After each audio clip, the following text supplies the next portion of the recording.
Ga n'ogwe omechi ụzọ osi mpịara na azụ nwa igirigo ọgụ nke mmụọ. Ọ gịnị ka m ga-etu gị ka o zuolo gị?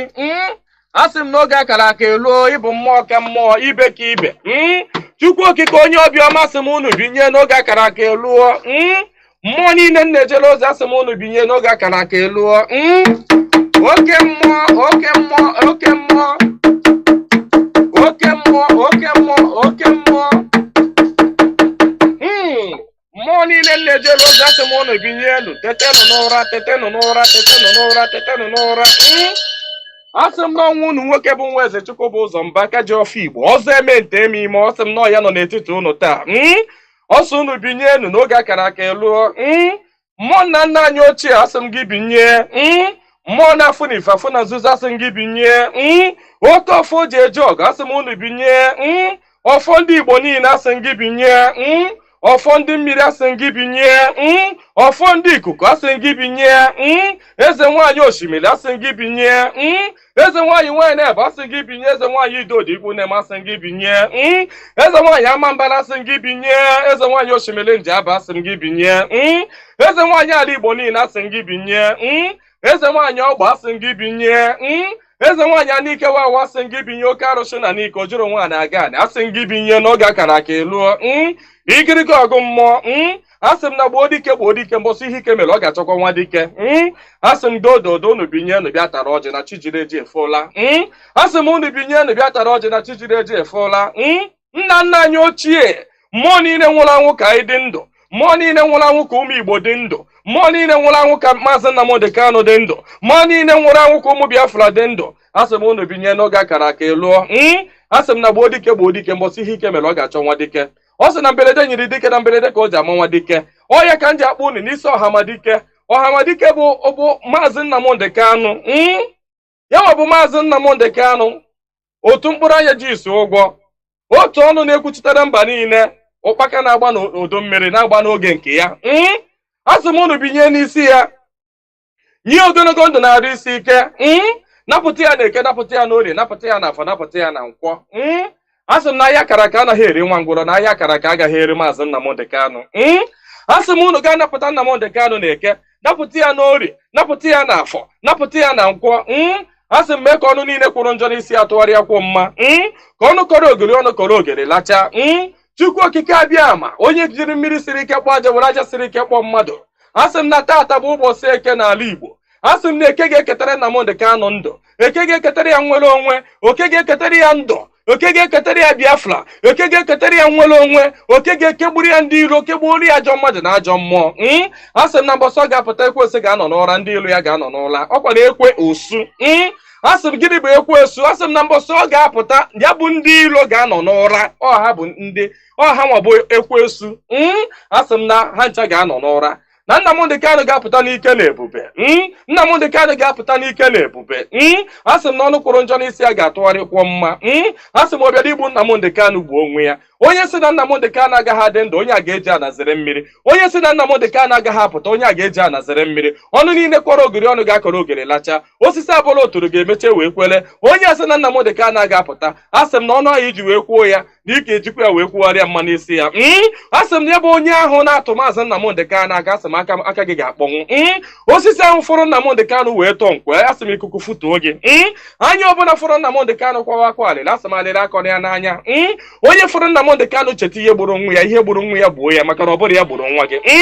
Chukwu okike abịa ama asị m na mberede nyiri dike mberede ka o ji ama nwa dike. Asị m na okirikiri ka a na-agba ukwu ose, ọ dịarị ukwu ose enu. Na okirikiri ka ndị iro ga-agba Nnamdi Kanu mana ha ama mkpata ya aka. Ọ sị na nkirikiri ka ọ na-ekiri odido jiri odido enyi ozu. Na ọkwanụ nkirikiri ka ndị iro ga na-ekiri ya mana ha ama afụ ya anya. Asị m na eje anaba isi ije. Asị m na Nnamdi Kanu ga-eje na ọ ga-ana. Asị m na inye anaghị eri ọba maka na inye na ọba bụ nwanne. Inye agaghị eri Nnamdi Kanu maka na ọ bụ nwa inye.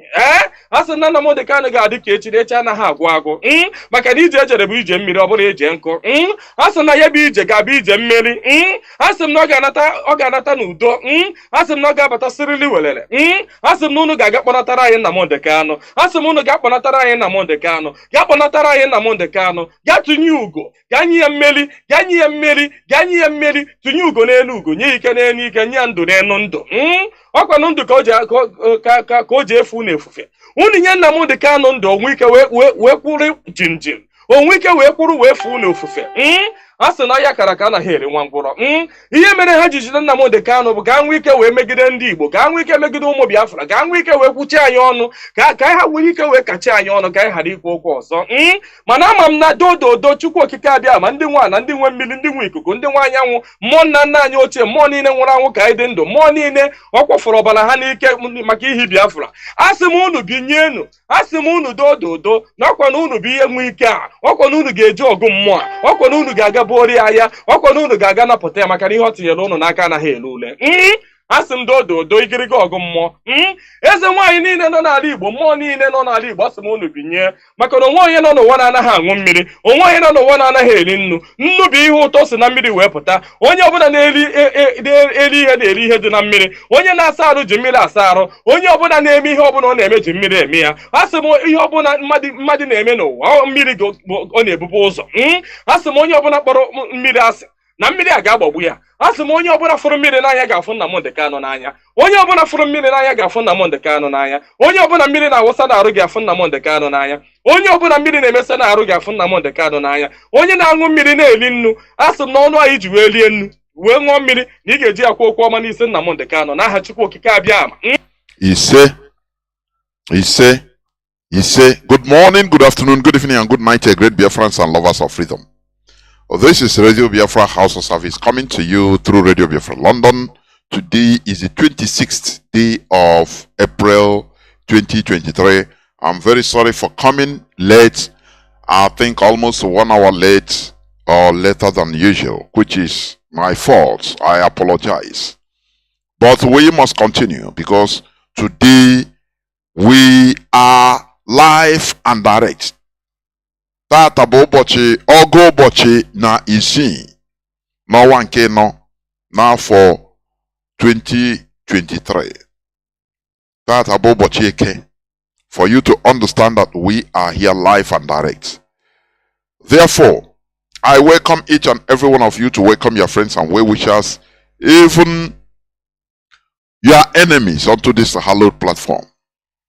You can put your enmity at bay and invite people to listen to this hallowed platform that is instituted in order to preach the gospel of emancipation, the gospel of freedom, the gospel of liberty. Because life without freedom is meaningless. You can be anything you want. You can be very rich, you can be, but without liberty, without freedom, it means nothing. Therefore, as Mazi said, which I am who I am, which also today, that quotation, that freedom is more important than life. I agree totally with that statement.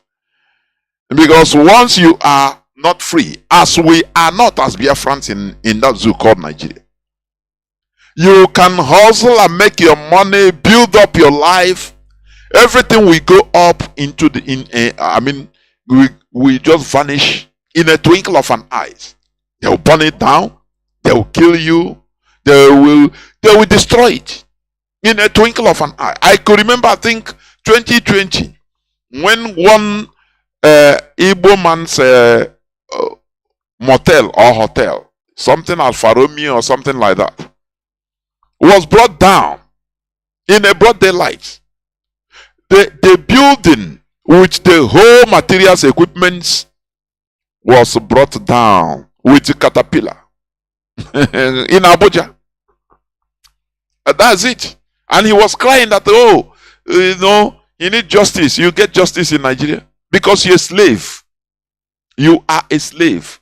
You see many of all these people that are boasting, I get this, under one order from one Almajiri that doesn't know how to write his or her name. All that you have struggled for in all your life will be swept away, will vanish. That is what it means That is what it is to be living under slavery, living the life of a slave. They will allow you, you make your money, make your now. Anytime they want, they vanish it. You cannot talk. If you talk, they kill you because you're a slave. We are fighting for freedom first because this awareness started by Mazi Nnamdi Kanu, the leader of the indigenous people of Biafra, must continue. Therefore, today, do not forget that we are on our Twitter and phone call campaign, worldwide phone call and Twitter campaign, please. As we know, if 10 million Biafrans call, if an institution, United Nations, the White House, or Britain, European Union, African Union, if each and every one of them receive 10 million calls demanding the same thing, Russia also, China, if they receive 10 million calls from individuals, all are talking about the same thing, demanding the same thing, do you know what it will achieve? You know, this freedom fighting we are engaging, it is a freedom fighting or type of freedom fighting never seen before. We use every tool available to our disposal or at our disposal in order to fight for our freedom. Therefore, please make sure that you've called.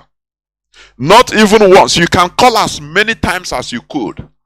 As many times as you could. It is allowed.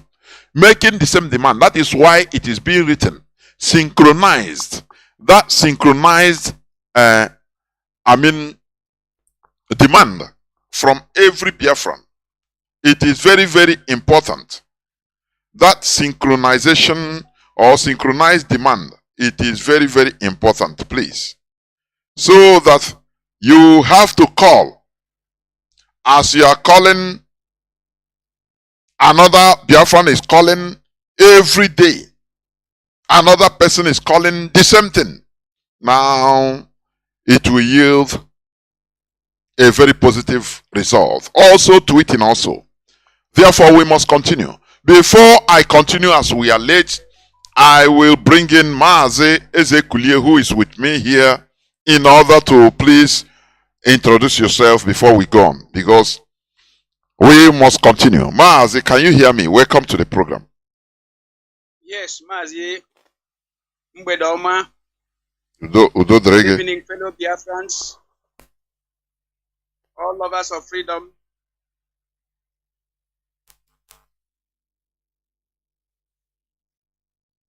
This evening, we are here again to make some good revelations, things you never heard before, so that you keep your mind and soul together to know that we needed to have freedom, because something has happened to us, great thing has happened to us as a people, and nobody cares. Some of the elders have forgotten, some of them have died, and nobody is to tell the younger one what really happened. How do we come here? What brought us here where we are? This evening, as Elohim will have it, I will make some effort to make some revelations so that you will know certain things you never know. You may not know, because the creator that created Biafrans, knows why he kept me alive today. I never knew why he kept me certain place to be able to appear this time around, to be able to tell the people certain story, certain things they never know. How we come about where we are now. So please, fellow Biafrans, open your ear, come closer. You will learn one or two things this evening. Forgive me if I don't speak Queen's English, because I am not a British man and I'm not an English man. I'm a typical Igbo man. I speak my mother tongue much too well. But for the fact that we have adopted this particular satanic language that is ruling the world, let us see how far we can also manipulate it to get our freedom also. So thank you, fellow Biafran. Stay around and listen this evening.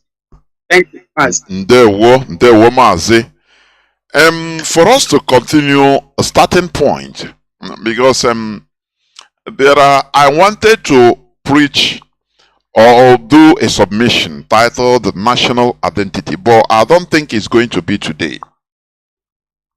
It's not going to be today because I need to preach that gospel honestly. National identity. You know, they tell you NIN, NIN, National Identification Number. For people, for many of us, or many Nigerians, or most Nigerians don't understand what national identity really means or signifies. And that is why I'm going to defy it to another day, maybe tomorrow or next. That is it. Because Mazi just said, something happened to us. You know the way scientists used to modify vegetables, the chromosomes of vegetables, the genes of vegetables, and they modify it the way they want. If it is, for example, a melon that doesn't bring up the fruit is not big, it becomes very big. Genetically modified foods, that is what happened to us. They modified our nomenclature. They modified our genes. They try to create us the way they want us to be. That is the problem we are having today. Biafrans in particular, Black Africans in general. That is the situation. We must understand what this national identity is. They impose on us an identity. Britain imposed on us a foreign identity to us. And we are fighting to live like the identity they put us into. It is highly absurd. Our leader, what I am trying to say here is to reiterate what our leader has been preaching. A foreigner came from far land, thousands of kilometers, and came and gathered and said, you, from today you are all Nigerians. And you see people, human beings, gallivanting and accepting that artificial imposition. It is an insult to our humanness. It's a very big insult. When you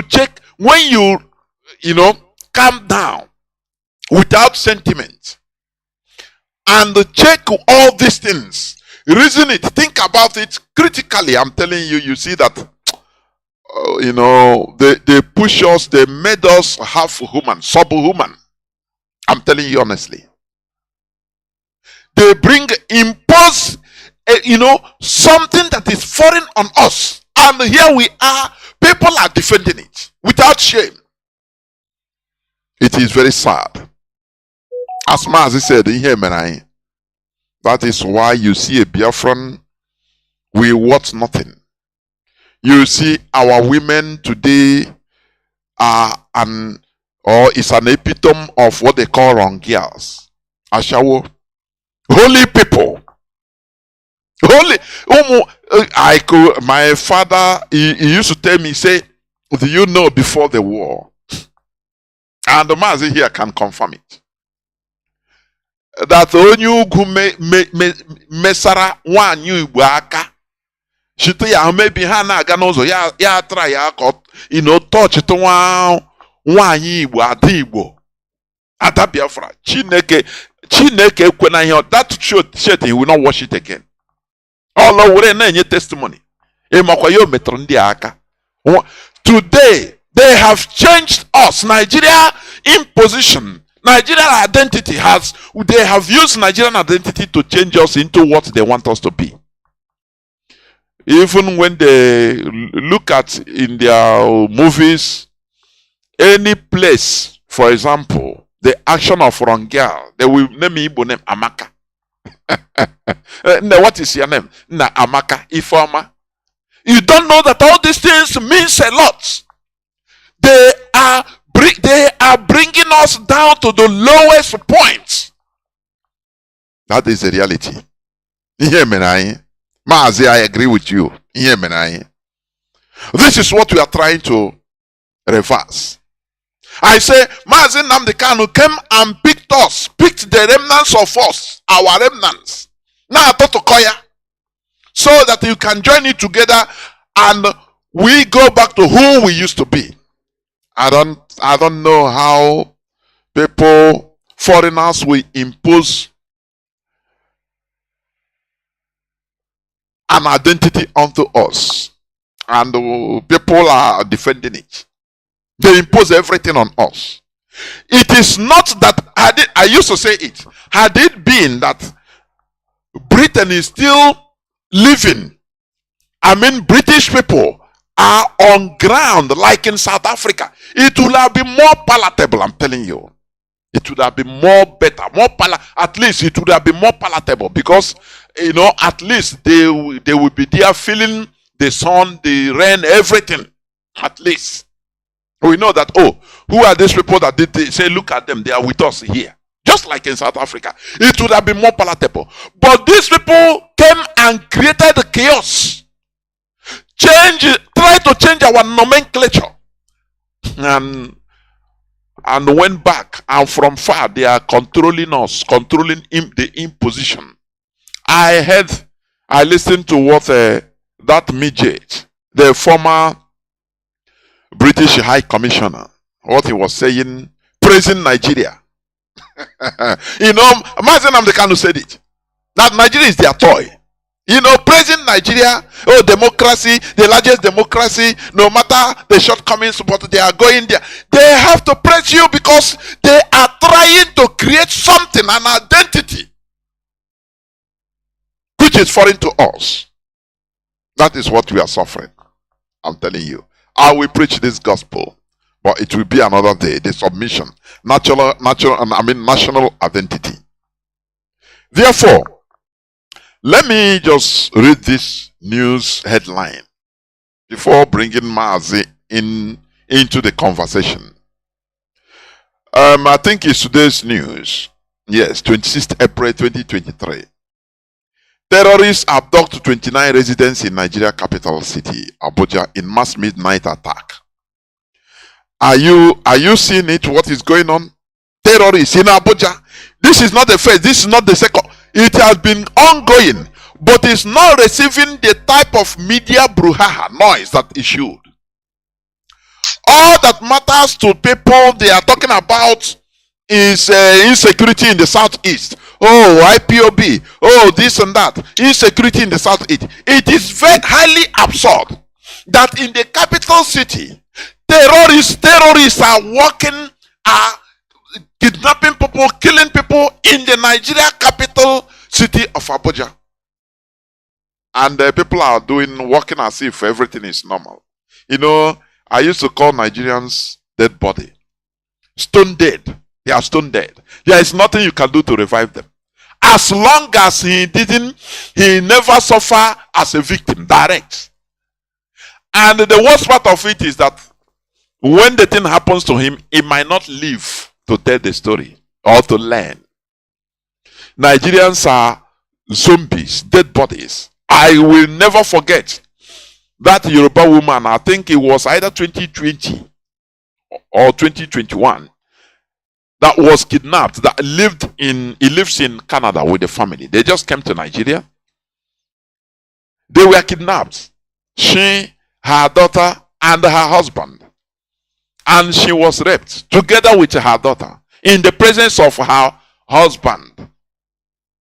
When she was finally released, the woman he cannot express what happened to her. But there is something she said, because he gave a conference in Canada when she went back to Canada. He said the worst part is that Nigerians, they don't understand what is going on in Nigeria. They are zombies. When you see Nigerians in Nigeria, they are just zombies moving around. And that is true. That is what Mazi Nnamdi Kanu has been shouting. And we continue it. Nigerians are not politically conscious. They are not conscious of what happens in their environment. They are just seeing just that perimeter they are. That is what has been imposed on them. You understand?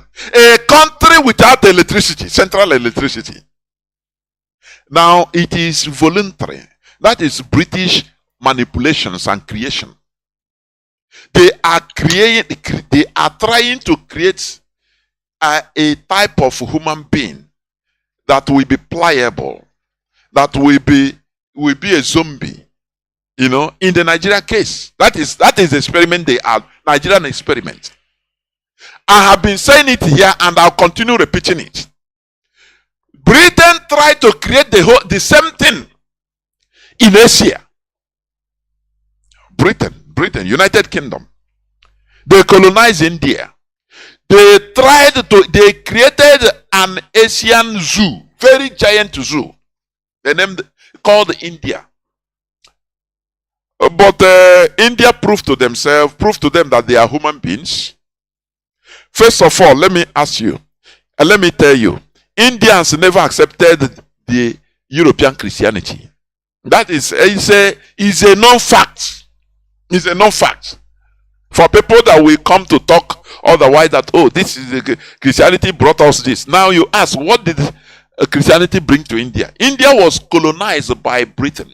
But very smartly, they rejected British religion, European religion. They rejected it. And today they are progressing more than that zoo in Africa. Can you explain that? No, you can't. They continued in their way of life, in their natural values. Hinduism. Do you understand that? And they never worship a white man idol. That is their savior. No, they don't do it. They don't do it. That is why today India is great, because they said no, though they were colonized, they took things that they could learn, the new things that they could learn from England, and jettison others that are not necessary for them. You understand me? The same thing happened in Japan. Although Japan was not colonized by Britain, but the Europeans tried to do that. Japan fought them to stand still. And refused their religion, European religion. They refused it in total. Any Japanese that time, that 16th, 17th century, that tried to accept Christianity, they not only killing him, they killed the person and burned the whole family. They killed the whole family members. You might be hearing it and say, no, this is too much. No, the resultant effect is what you are seeing today in Japan. Progress. Do you understand that? Progress is what you are seeing today in Japan. They worked for it. They refused to accept what for the manipulation of foreigners. But in our own, everything was accepted in total. To the extent today, you see people defending Nigeria, people defending European religion, people defend, that it is the only way. When you look at it, you say, Chai Chineke. Biafra is our religion. It remains our religion. Do you understand me? Do you know that? Do you know why Fulani is on top? Let me tell you. One of the main reasons they are favored by Britain. because they rejected European religion. Do you understand that? let me say it again. Fulani today, they are on top. Britain gave them the hegemony. Yes, that is true. One of the main reasons is because Fulani rejected the European religion, saying, no, we cannot accept, leave us. We cannot accept this religion. And they maintained the Arabic religion. They have been there for many years, many centuries, if not millennium. You understand? But you that answer, sir, when they say jump up, you jump, you say how high? You start wearing tie in for 40 degrees Celsius heat, just for you to resemble your slave masters. Where are you today? Where is your position? It's a question, a rhetorical question that you need to answer by yourself, by thinking deeply. So, after all, the Europeans, they respect when you fight them to stand still. The garbage they bring, you say no. You learn, no tradition is perfect. It pains me a lot when people will be coming out to talk about, oh, our tradition was doing bad, this was doing, and they are bringing up things that even propaganda that was used against our tradition. Let me tell you, whether it's true or false, that during the olden days, people did this, kill human beings. Let me tell you, go and study the European civilization or tradition, ancient tradition, how they behaved. Europeans, they were cannibals. They ate. Do you know Germans kill children, thousands of children. You know that, in order to rid themselves of those type of children. You know that? No, you don't know. But you never hear Europeans come and start saying, no, our tradition. No tradition is perfect. Tradition is you learn. You learn from this tradition, take something good from it, and human beings evolve. Is evolution, continuous evolution. Human beings evolve. There are things you were doing as a people, but because you never meet with other traditions or other cultures, you thought that it is the best. But when you meet other cultures, you will see how stupid that action is. And now you come back, you say, look, let us get rid of this. The same way others learn from you. So it pains me a lot when people start talking about how our they were killing to. Who tell you that? That is lie from the pit of hell. People that are telling, spreading this propaganda, they killed millions of people all over the world. But when talking about their they don't talk about it. They hide it. And they respect their ancestors. But you see brainwashed people. When our brainwashed brothers, when you see them, hear them talking, you will bow. You say, my God, what is this? This is the product Britain wants. You understand me? But India, first of all, rejected British tradition. They rejected it. Number one, before independence, they reshuffled themselves. They didn't want to be what the Europeans wanted them to be. They said, no, this thing you call India, we are Indians, yes. But it is not your definition of us. Who is an Indian? They, by themselves, they defined India. And that definition, it cost, is not a small thing, it cost death. No revolution comes with a joy. Let me tell you. Every revolution, all revolutions comes with blood. Do you understand that? If you want to be at peace all the years of your life as a people, prepare to remain slaves. Prepare to remain slaves all the year of your life. All your generations. Prepare to remain slaves. But if you want to change things, changing of things, it doesn't, look at even a child, a baby that is born without teeth. As time goes on, within some months, you start growing teeth. Is it a funny thing? Is it funny to him?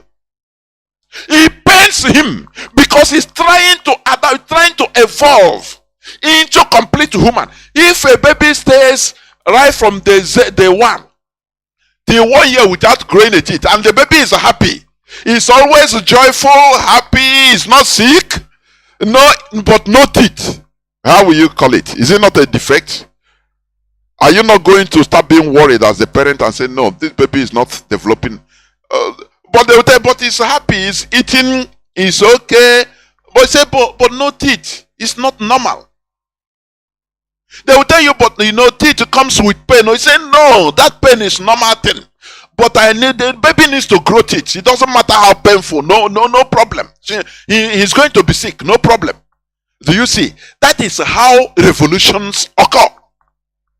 In order to change the status quo, there must be pain. Pain will be there. Pain. Go and study the French Revolution. Go and study the European Revolution, the era of awakening.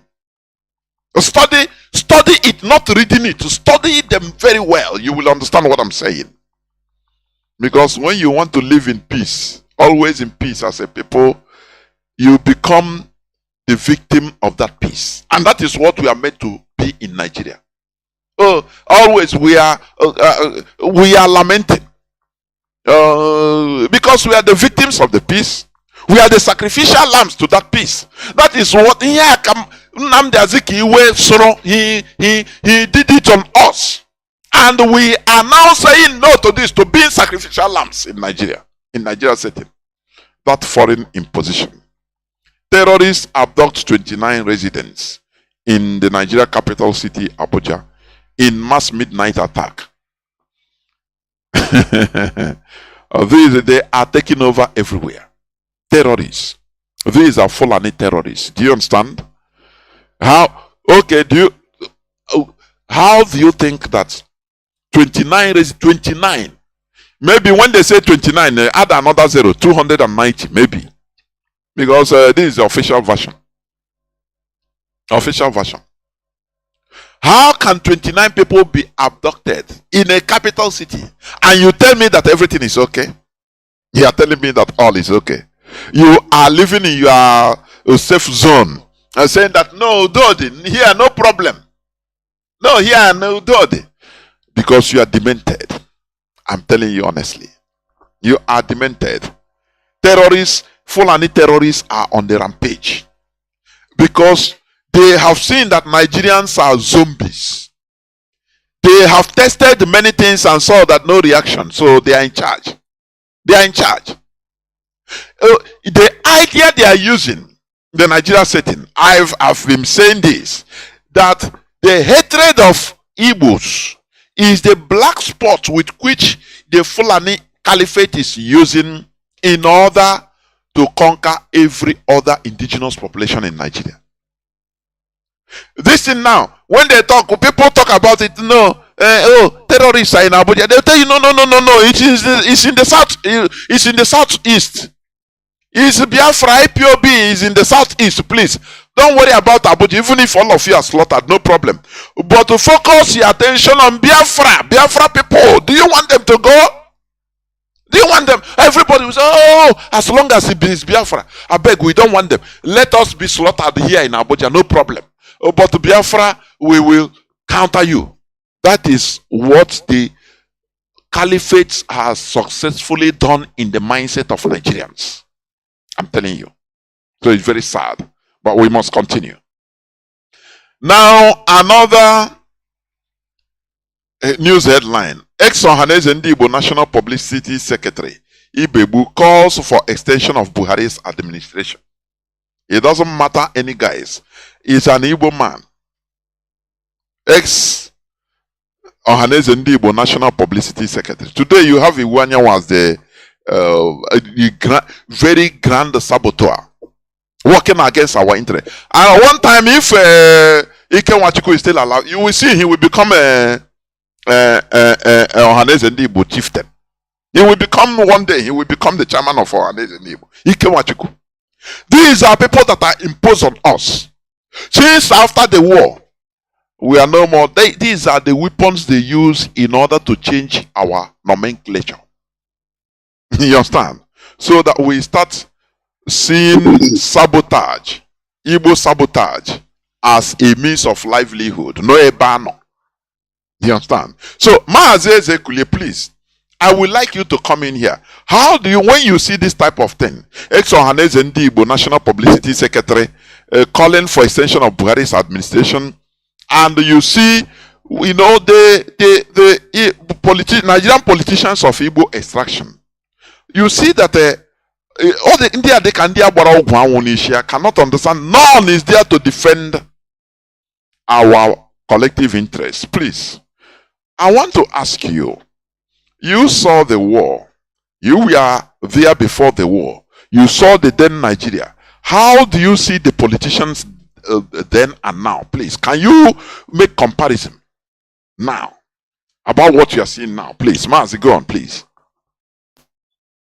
Mazi, thank you. Fellow Biafrans, I wish you all of you would be listening, those who are capable of listening this evening, because I know not all of you will be listening. Great things happens to us. Every day, I keep walking on the road. I keep thinking, cracking my brain. Why did we end up this way? From 1959, when I started knowing something about politics, till 1960, we celebrated independence, and then going on and on before I begin to look into the politics in general, because as a teenager, let me put it that way, as a teenager, I was not all that into politics. I was kind of not all that conscious of politics. But one thing that baffles me was election of 1963. That election was a great awakening to me. I was in the front of our house in Itui Corruption. I saw about 300 or 400 people with palm leaf in their hand. They were singing in group, campaigning for Awolowo, not Zik. They were campaigning for Awolowo, not Zik. Great Zik of Africa, the so-called Zik of Africa. Those who call him Zik of Africa made a serious mistake.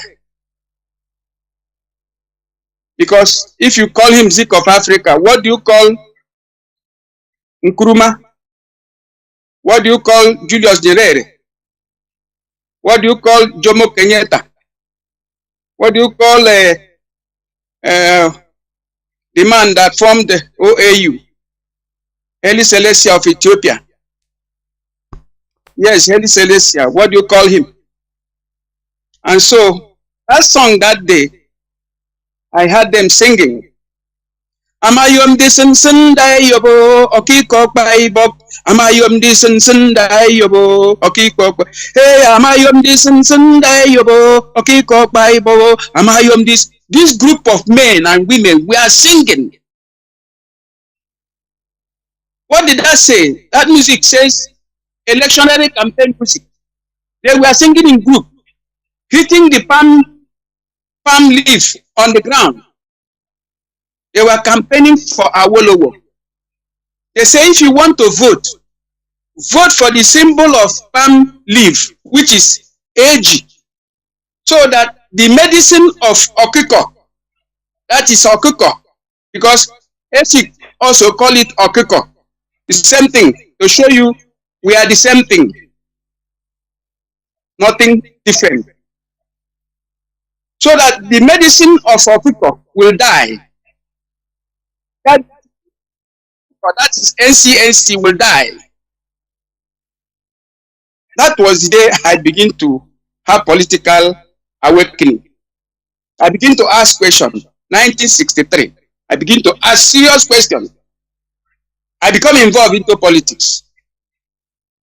I ask the meaning. Why? Who is Awolowo? Awolowo is from Yoruba. What happened to Azikiwe? The issue of Eyoita coming to play. The Awolowo and AG have taken advantage of the inordinate ambition of Azikiwe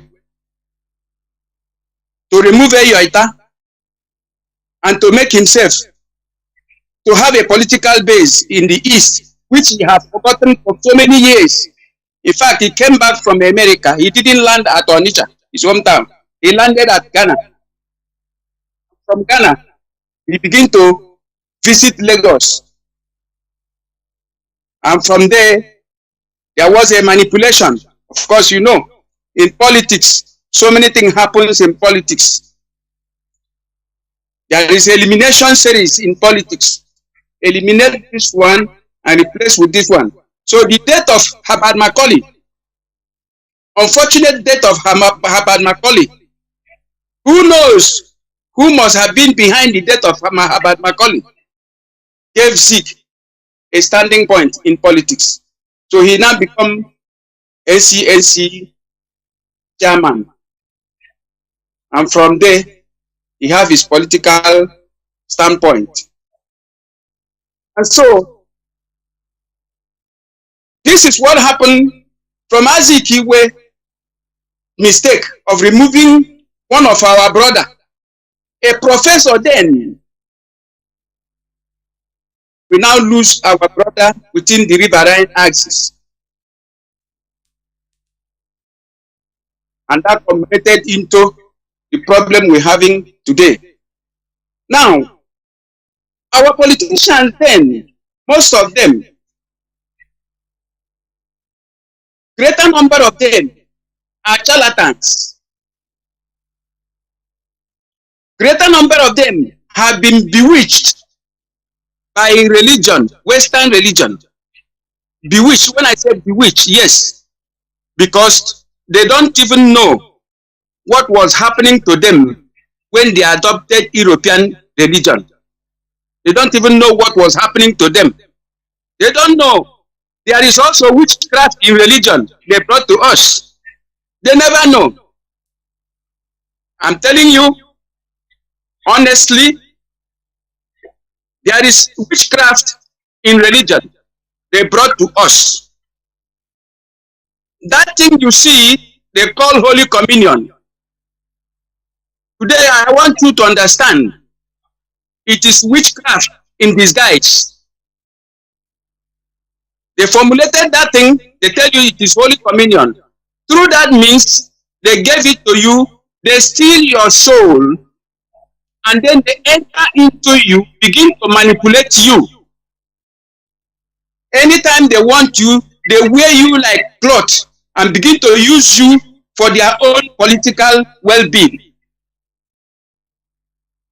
I want every Biafran that is listening to me this night, I'm making a very powerful information and a statement to you, for you to understand. Because we have suffered enough, and we don't know where our problem is coming. But Chukwokike have revealed to me how they roll and what happened to us, how they tactfully use spiritual means to enslave us spiritually, so that we all and all our politicians become like a cloth. Anytime they want, they wear us and keep doing whatever thing they want to do with us. You think you are an Igbo man, you are going into politics, but you are doing another thing altogether. So this is one of the things they brought, why they brought religion to us. They brought all those things you don't even know.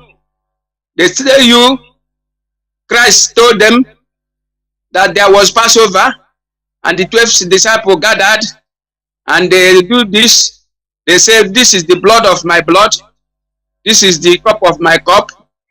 My body of my body. Where do you find such a thing in Israel? The tradition of the Jews. Sorry, before you digress more, let me ask you, let me also just rechannel back. Why is it that Igbo politicians, right from onset, they made the bad policies or bad decisions that concerns us as a people? How do I mean? You can also remember that the person that helped Frederick Lugard to concoct that Nigeria, to impose that Nigeria, is Azikiwe's father. That is it's a historical fact, yes. Yes. So he is the person that convinced through normal Igbo smartness, convinced all some chiefs or all the chiefs to sign something they didn't know. I think it's only Obong of Calabar or something of Bonny that challenged Obed and said, no, Ezekiel, I cannot sign this. What is written? Read it for me. Let me hear before I sign anything. When somebody is interpreting for you or translating for you, he can twist anything he wants. Today, we all see that when it came to the caliphate, the Fulani, the Ahmad Bello, they were hell-bent on protecting their own people, their own zone. But Igbo politicians, right from onset, we are hell-bent on forming Nigeria and being Nigeria. That is why they give us Nigeria as an identity. This is why I'm going to make this submission, national identity, another time. They seldom, they hardly talk about our Igbo-ness or Biafra-ness. Never. Right from time, every Igbo politician, Nigerian politician of Igbo extraction, starting from Obed Azikiwe, Obededom, all they talk about our identity is Nigeria. Does it mean that our people, we don't sometimes I reason it, I say, which means our people, we don't understand politics. Is it primitivity? Okay, look at what Azikiwe did when he came back to Enugu. Don't you think that people should have resisted him and said, no, don't do this. Don't do this. Instead, the people will come out on the sea and say, no. You should never remove a tie husband. He is our brother. So go, but because of sentiment, we are sentimental animals. They say, no, without calculating what this thing will cost in the future. All that matters to them is to gain this thing now. Is still playing today in the political arena. Igbo politicians, they are the worst politicians, the political class. So, please, if you are talking, go into that context also. Let us see here. Please, go on, Mazi, go on. Okay. Reason why I mention certain things that people do ignorantly without knowing the consequence of it is because it takes two to tango. When Britain came, they first and foremost begin to study us. They study us for so many years before they begin to implement the idea of conquest. And the idea of conquest starts from spiritual conquest. They brought about the baptism. They baptize you. They give you a name of the ancestors. And then they tell you, you have now baptized. They now give you what they call holy communion and you look at it, you call it Holy Communion. You never know why they give you the Holy Communion and give you the name of the ancestor. Through that Holy Communion, the witchcraft, and when I say witchcraft, have been inserted into your mouth and you swallow it thinking you are taking something. You have been initiated, your spirit have been taken over, they now begin to control you. And it happened mostly on our people. Go and check it, the name Obed, Benjamin, Michael, name them, all of them. All the whole army officers of Igbo extraction and Eastern Nigeria extraction that was slaughtered by Obasanjo, Gowon, Danjuma, and the rest of army officers from the north and west were all bearing Christian name. Go and check their name. Go and just check their name. Google and check their name. They are all bearing. That means all of them have been baptized, given ancestral name of Europeans. That is number one. They have changed you, changed everything about you, begin to use you, and they use you as a sacrificial lamb. They use you when the time comes, they kill you and remove you because they have an agenda. That agenda is how to conquer you. Today, the Igbo politicians are so useless that anybody who trusts an Igbo politician, anybody who goes into politics in Igbo land, and you as a freedom fighter have a trust on him, you are a fool because he will always disappoint you. He is governor, he is anything, he is way under Nigerian constitution. He is working for Britain because as far as Nigeria is concerned, that name was created by Britain for their own economical interests and they don't want anybody to change it. Any attempt to change it will be met with serious destruction. Just like Thomas Sankara died by changing from Upper Volta to the land of upright men, that is Burkina Faso. They slaughtered him because that have removed the power of attorney. That power of attorney which they use in owning it from Berlin Conference of 1884-1885. That power of attorney is no more there. That is their property. You have changed the name of their property, so it no more belongs to them. So, if a politician, hello? Okay. All the whole politician you see in Igbo land are all working for Britain and all of them have soiled their hand. You can't trust any of them. You don't just trust any of them. Look at somebody like Zeke. Mr. Harrow Smith says, during the years of Zeke gallivanting to form a political party and to go into election, that the intelligence agency of Britain have been following him around. All the posts, all the letters, all the telephone calls, they tap it, they know what you are doing. They know how much you are collecting. They know he set up a bank, ACB Bank. I hope that interview is a very big testimony for anybody who cares to know this thing I'm saying tonight. They are everywhere. So they know areas they will use in blackmailing him. And so you can be blackmailed, and if you go that area, if anything happens, this is what we use in blackmail, so that person will just calm down. So at the end of the day, 99.9% of Igbo politicians were all soiled their hand in the red oil, and then they are easily being blackmailed. That is why they are working for one Nigeria that will consume them eventually, Are you surprised that P2B is working for Britain? P2B and the Tinubu are in the same shoe. You may be surprised this night. P2B knows very well that he will not win the election because the election will eventually be rigged against him. But he is going there to be able to destroy the movement of IPOB, which in some way, in somehow, he succeeded a little bit because all the gullibles you see that are calling themselves obedient, are all people that were shouting Biafra, Biafra, Biafra restoration.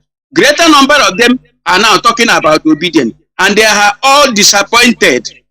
While P2B has been invited to come for the inauguration, so to tell you, they know what they are doing. They know what they are doing. They are all criminals in one line, trying to work for their own interest. Don't trust any Igbo politician.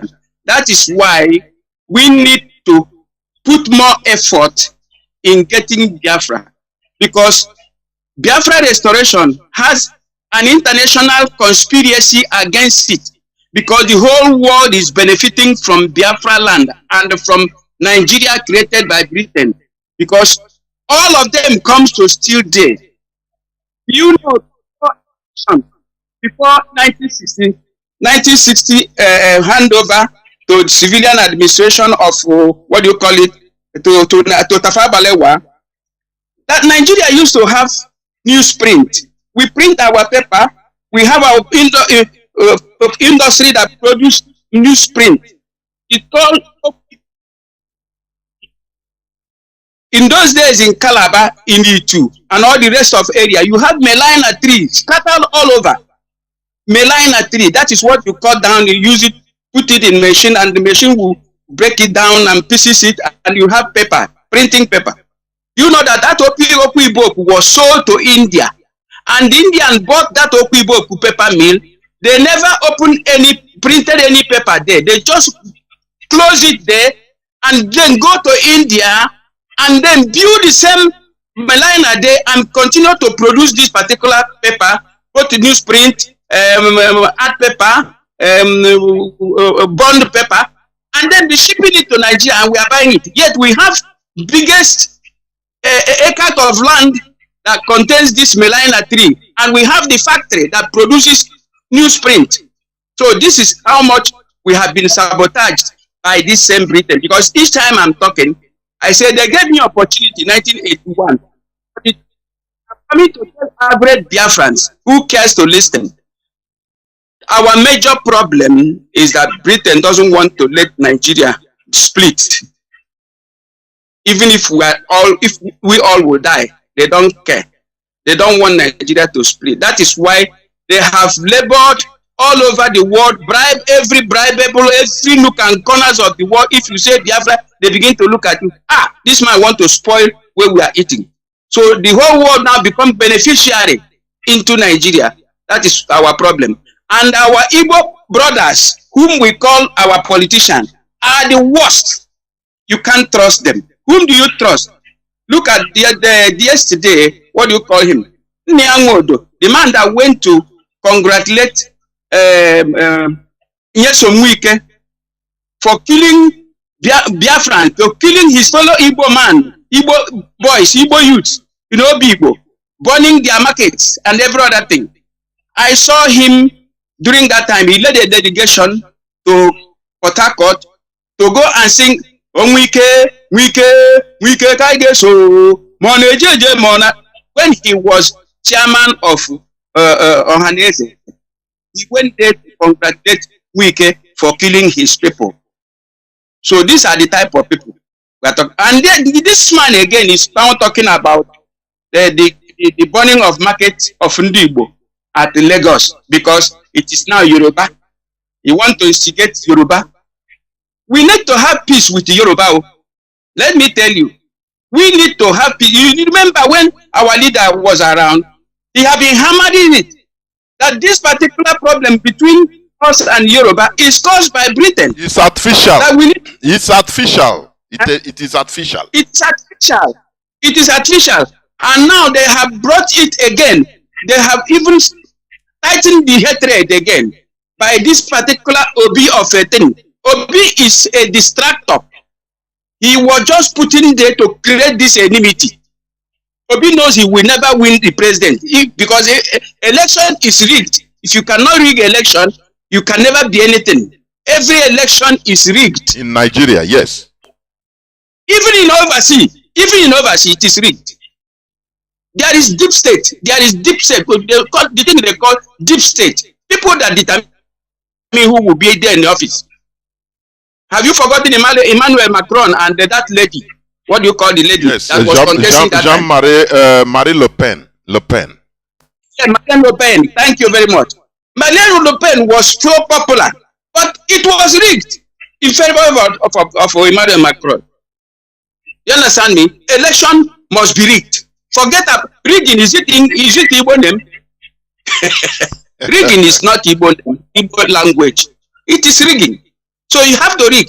The first election in Nigeria, Britain rigged it in favor of the North.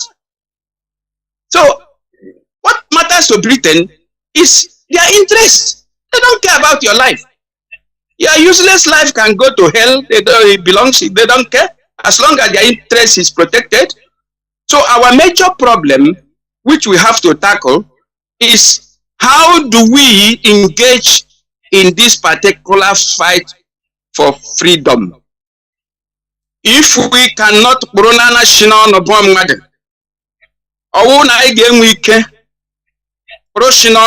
if we don't have the courage to use our mouth, pick up shit, and then split it on somebody's body, I don't think we would be able to go anywhere, because what is happening is that the more we beg, the more we talk, the more we say everything, they keep on looking at our weakness because they are not seeing any reality on the ground. They need to see reality on the ground. We don't need to kill anybody, but there are little things that matters we can do, and they will begin to respect us. Not on Sunday, you go there and they put nonsense inside your mouth. You eat, you come here, you tell me you are fighting for freedom. You are not ready. Because what have you taken in your mouth? That thing will weaken you. The person that put that thing in their mouth telling you it's a holy communion have taken over your soul. He will manipulate you, make you to make wrong decisions. You got to go? This is my own opinion. Our people had been bewitched by this. Remember the meaning of Boko Haram. I want to tell you, Boko Haram is the same thing we are talking. The same thing the Indians says. The same thing Japan says. That Western way of life, Western book, Boko is book. Boko, Western book. Call it Bible, calling anything written by them is haram. Haram is evil. Indian says that Western education, Western religion is haram. And they rejected it. Igbo man who is worshiping God directly is not even worshiping God. He is doing the will of God, because every other day he communicates with God before he leave his house. Remove himself from his God and embrace something that is so strange to him. And that he goes into it, they bewitch him. Change his name. Call his name Michael. Call his name Stephen. Call his name William. Call his name some name you don't even know. For example, when you answer William, you are answering the great father of English people. His name is William. The man that led outing from Saxon to France. He led outing with the entire people of his own people. They led outing, they made outing from Saxon. The name is William. And when they came to France, the king of France prevented them because they don't know if they are coming for war. They said, no, we are not coming for war. We want to cross to the other side of the ocean, of the sea. Yeah. Yeah, of the channel. So they allowed them to stay between France area until they get prepared. But before then, William himself died there. When he died, his son took over. When finally they fortified themselves, they moved through that channel. That is why you have that English channel. That to remember to you the way they move to go and attack the indigenous people living in that place they are occupying today. They were not originally from that particular land they found themselves today. It was led by William. the junior William, Prince William, the original William that led the outing from Saxon, died in France. And then the son, now who is a prince now, took over and led the people successfully to go and attack the people living in that particular place. Because I read everything. I didn't come to Europe to make money. I didn't go to Europe to make money. Because already when my father was dying, I was there. I'm not the first son, I'm not the second son. But I was there when he was dying, a very rich man like that. He died of hunger. And he died in somebody's house. Really? Yes, he died in somebody's house because he built mansion at Calabar. But when he come home, he didn't have any house in the village. So he died in somebody's house. Mazi, So okay, please pause there. Now, this thing you said now, because we always say that all these characters we have, most of it starts after the war. But here you are making this insinuation that, look, your father, who is very rich, who migrated to Calabar, although Calabar is part of Biafra land, yes, but yes, he didn't have a normal house in the village. But he yes, has everything in that place. mansion. Which means I'm telling you, mansion. all this thing didn't start, right from after the war. All this thing, Igbo men are free people. They go back anywhere they are. I could remember my father lost his house in Port Harcourt. Although when he said he built the house he built in our land by emergency, when his own father, that is my grandfather, died before the war. Yeah. So he built it by emergency. You know, that time on na Pitakwa. Pitakwa that time. You know? So, which means this character, it is not something that started today. Alabotu. I'm just taking from what you are saying now. Can you explain a bit more? Your father has all these riches, but if he forgot to build it, is it? What does it mean? Please go on, please.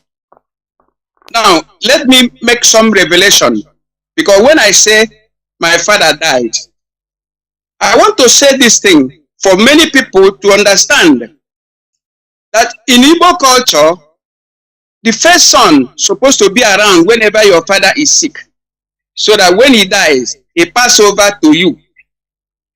Now, when I was there, I was at the backyard, and they called me. They said our father is dead. So I came out. I came outside. I saw my father in the bed. They have already tied the mouth. I shouted to the top of my voice. I shouted. I called his name. He woke up again and answered me, and look at me, look at me, look at me, shed tears and die back and die again. So when he died, what I now discovered was by 1970, he entered inside me and began to use me to recover all his wealth. By 1970. Mazi, can you explain more, please? Go on, please. I want to say something this evening, very important. He entered inside me. By 1970, I opened laundry in army barrack. I started making money. By 1978, I have built a house, that house my father supposed to have built in the village. I have gone to part of his portion of land where he, and have built a very big house there. By 1978. I don't even know when I'm doing this. All the 12 children he has, I have given them, all of them, education. I don't even know what I was doing. By 1982 again, by 1982 again, I built another house again. In the same village again. Apart from that one I did. By 1985, 86, I went to town. I continued building houses here and there. I don't even know what I was doing.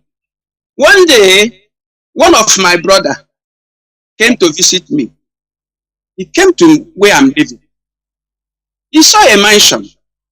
He said, "Ah, brother, now I can know that, that means our father, the weight of our father was transferred to you." That is what that my brother said. I was shocked. I begin to reason. That my same brother, I bought a big shop for him. I give him free of charge. All of them. I don't even know what I was doing. So to tell you, my father entered into me and recovered all that wealth. And all this wealth are in Igbo land. They are no more in Calabar. I only visited Calabar in 1979. December 2nd, I visited Calabar with 185. I drove that 185 with one of my senior brother. Visited that place. The Nigerian bomber fighters have thrown bomb there. The house have collapsed. Another person have built a different house there. That right there. So we didn't care to begin to inquire anything. So we come back home. So the issue is that my father has a reason of going there. It was not by accident. Something happened before he left there. And then because he was so prominent, he wanted to stay back there. The Biafran military were coming to our house as a prominent man he is. So there is no way of escaping because he wanted to go to the farm settlement and stay there. But they prevented him. They asked him to leave. They asked him to live with the children. In fact, I was the first person to leave all of them and go home and stay at home. Even though we don't have house there, I go to the sister and they stay with the sister before they came back home. So what I'm trying to say in effect is that the issue of our people going outside to build houses, we are good people. People are good, nice people. I must be honest with you. We are nice people. We are nice people.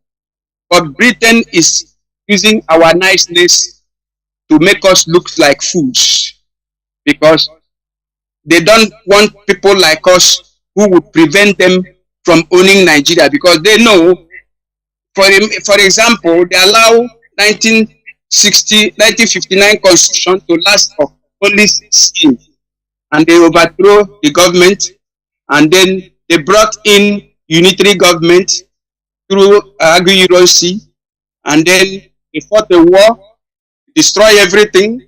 After 3 years, the war ended. They allowed Gowon to serve for another 5 years. They overthrow him, put what do you call this man? Murtala Mohammed there. And Murtala Mohammed did so many things he did. Then they overthrow him again, put Obasanjo hand over to civilian, where Shehu Shagari was trying to tell Ekwueme how to develop Igbo land so that the people that are running away should come back home and stay. They look at Shehu Shagari and say, man, if you go and begin to build port in Onitsha now, what will happen to Lagos? Obasanjo was instrumental. Remember Obasanjo handed over to Shehu Shagari.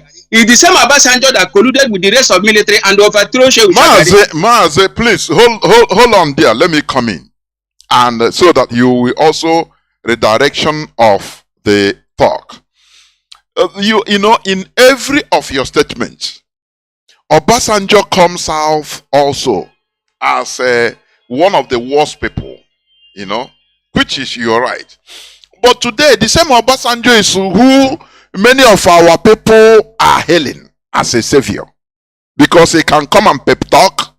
He can come and pep talk and people will cheer. So, this is a highly controversy. And I cannot call it ignorance. No, because ignorance is something that lack of knowledge. You don't know. When you don't know something, you don't know. But it is high stupidity.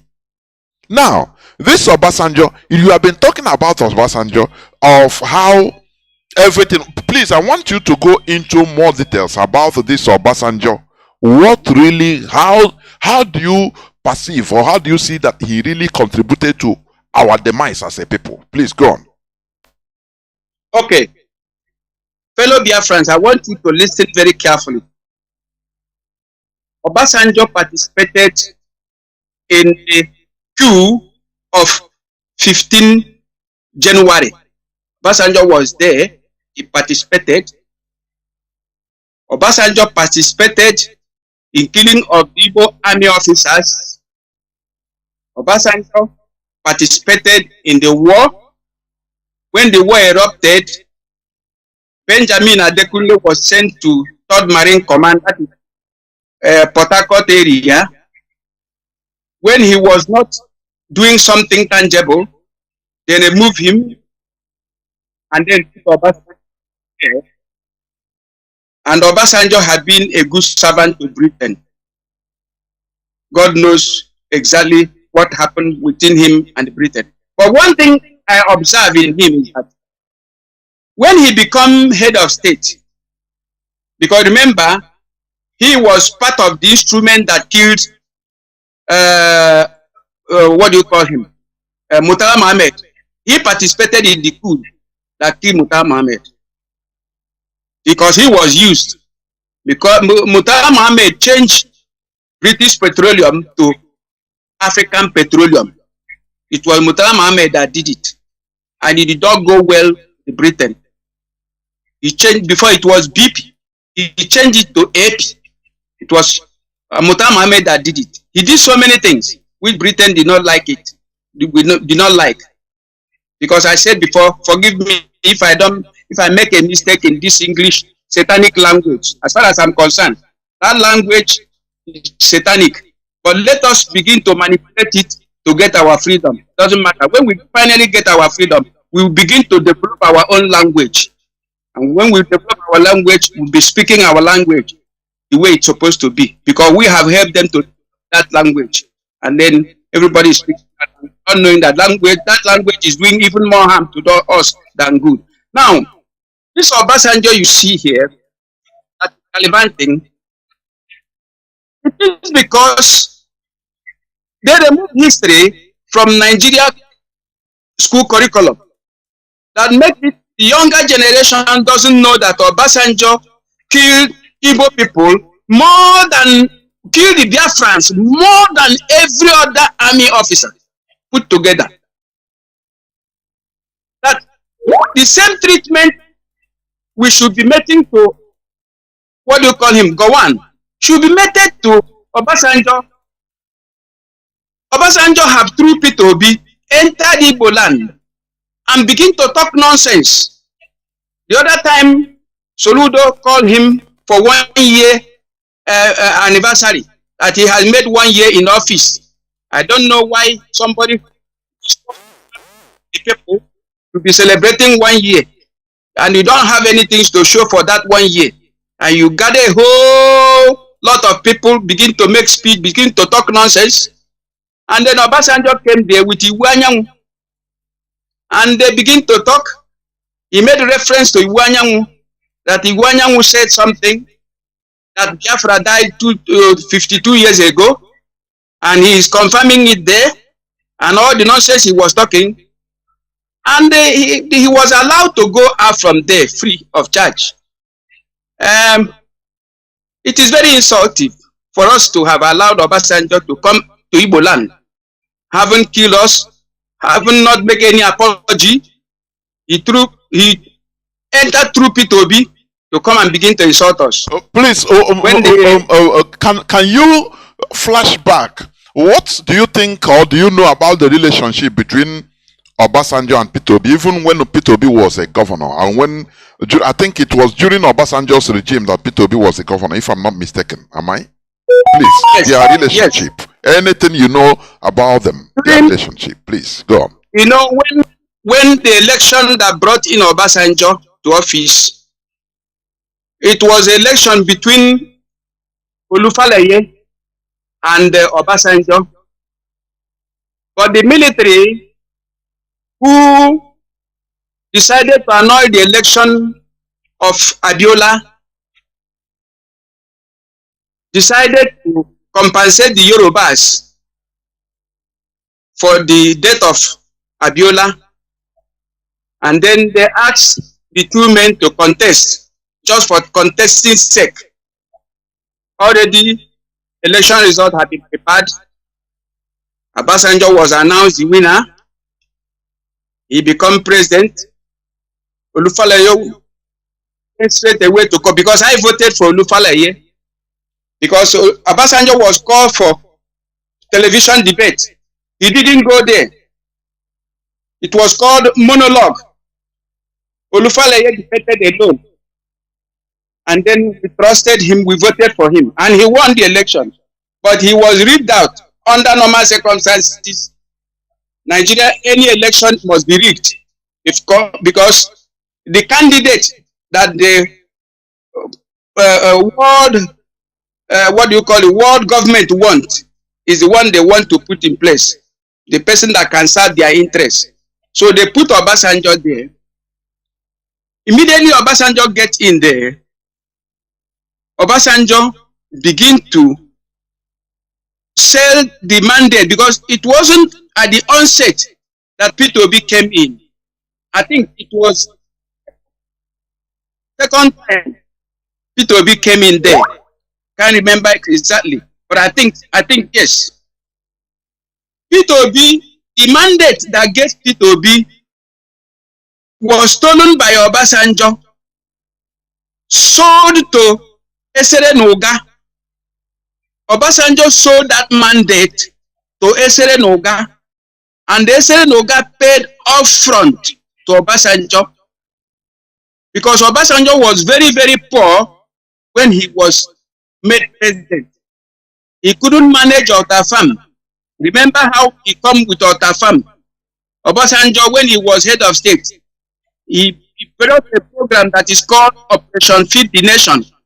Operation Feed the Nation.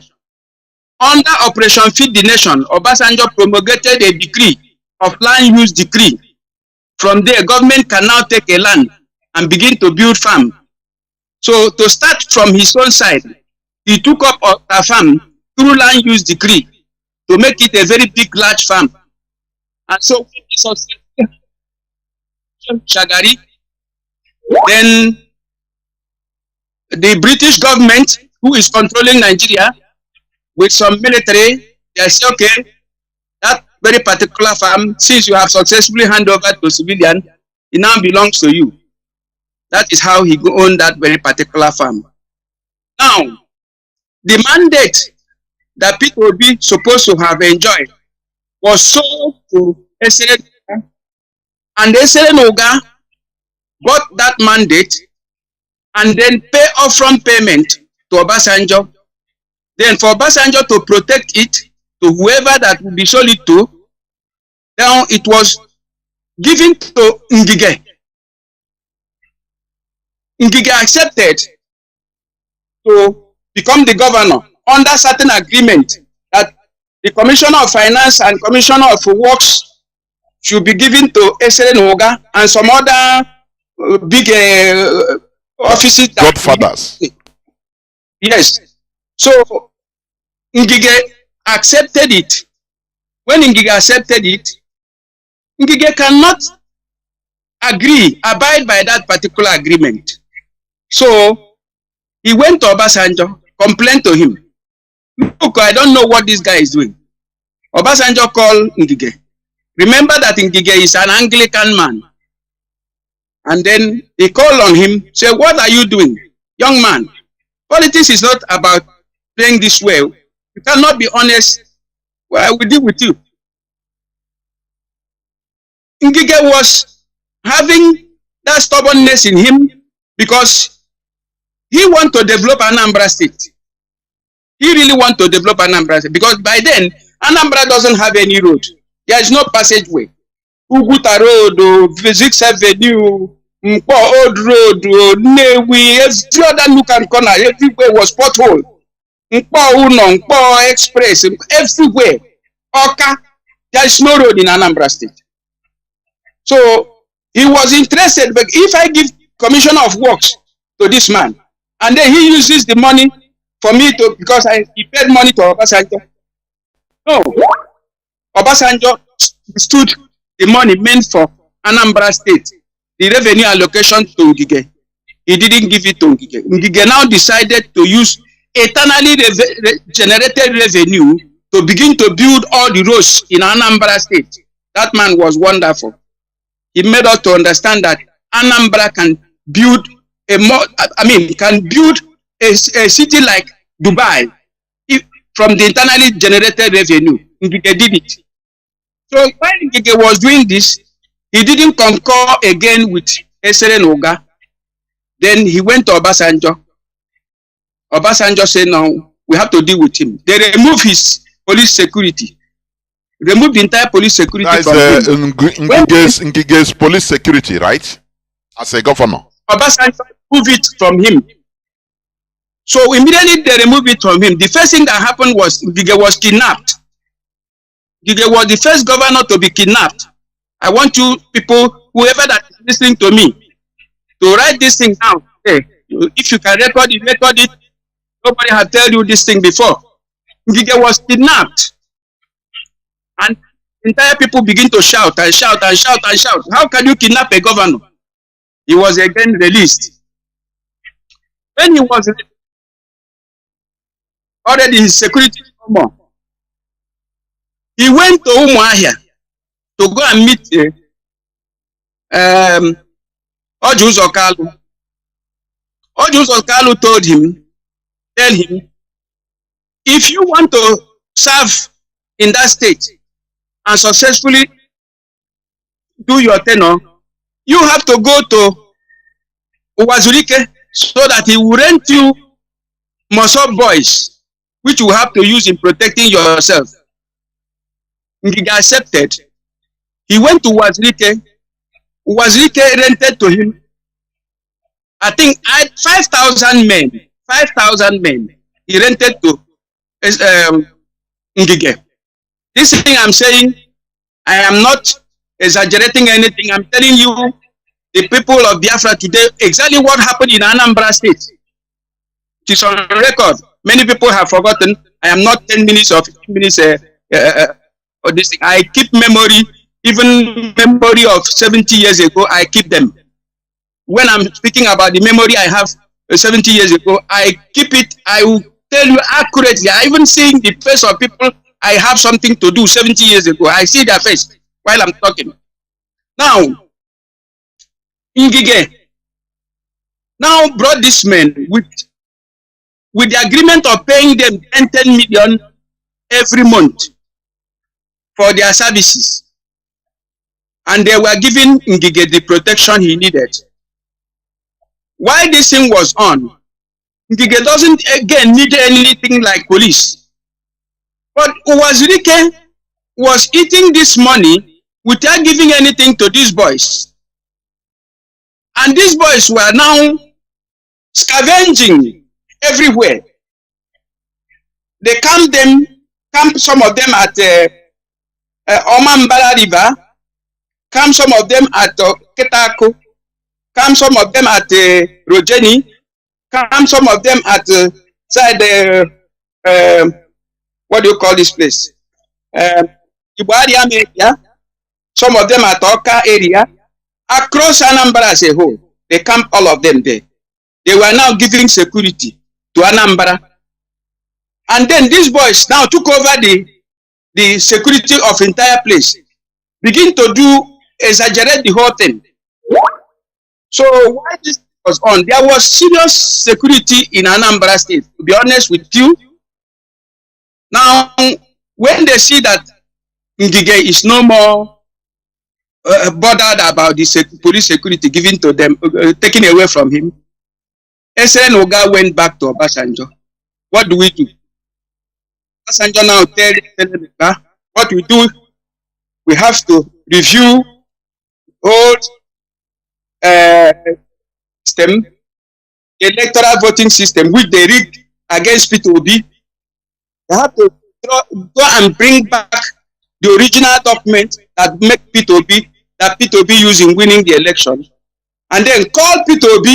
P2B now went to Abuja, whatever place you call it, and they negotiated. Only God knows how much P2B paid for him to be giving back that very particular election result.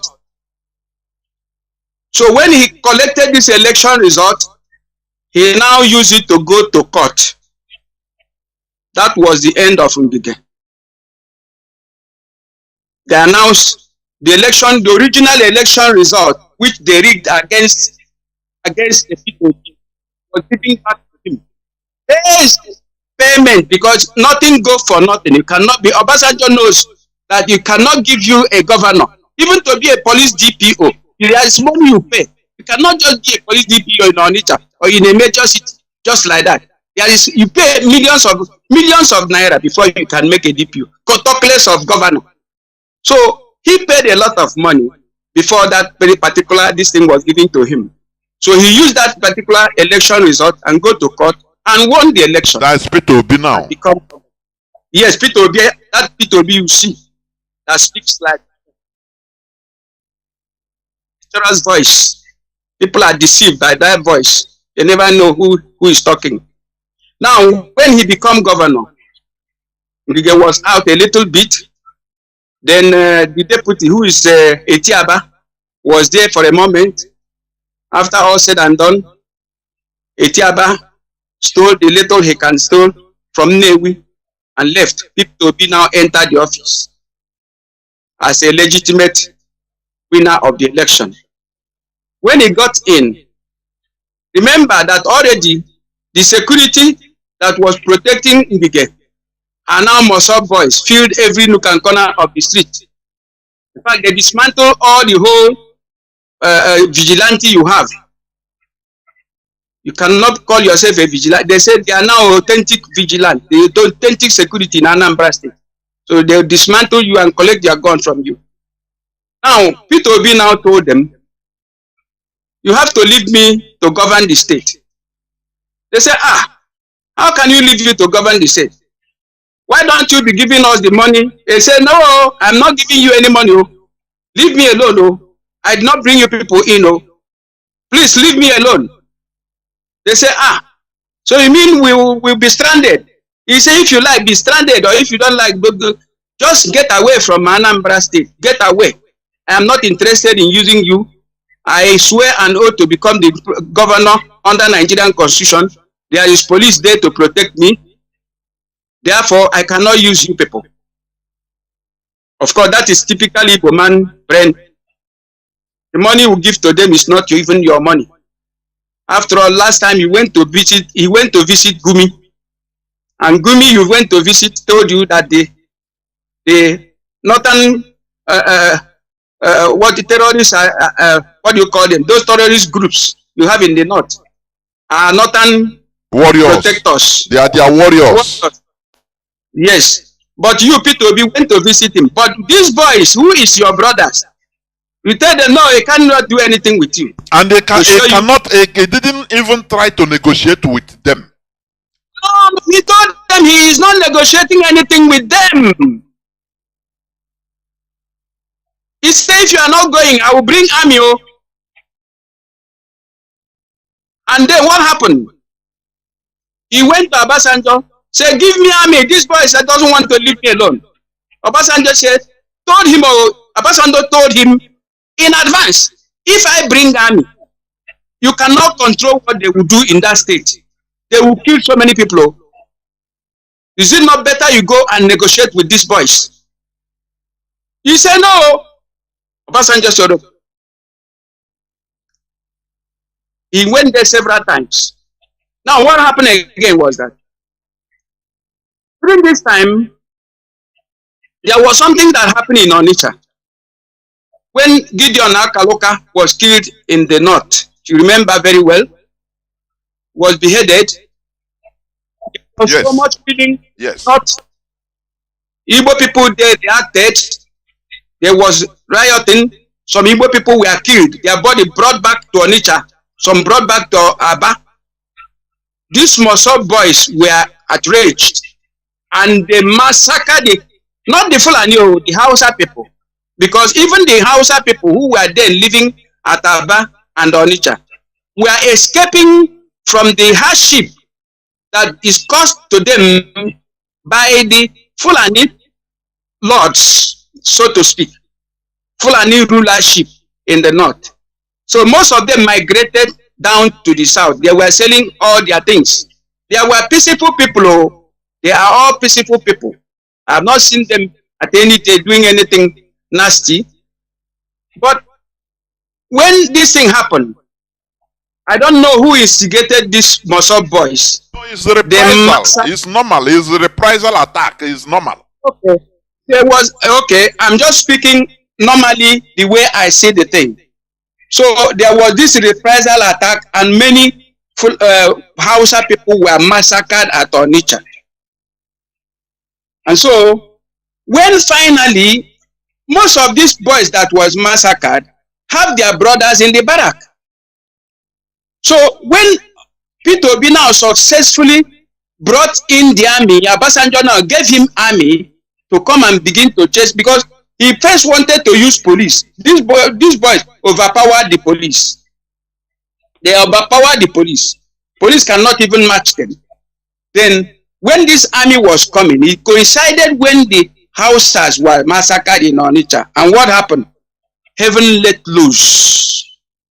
The army were killing left and right and center. Any average boy they handle, you just kill you, go and bury you. There was mass killing. There was mass killing. I mean, because this is the story. This story that led the story of Obi killing our people, dumping them in a river. Is it also?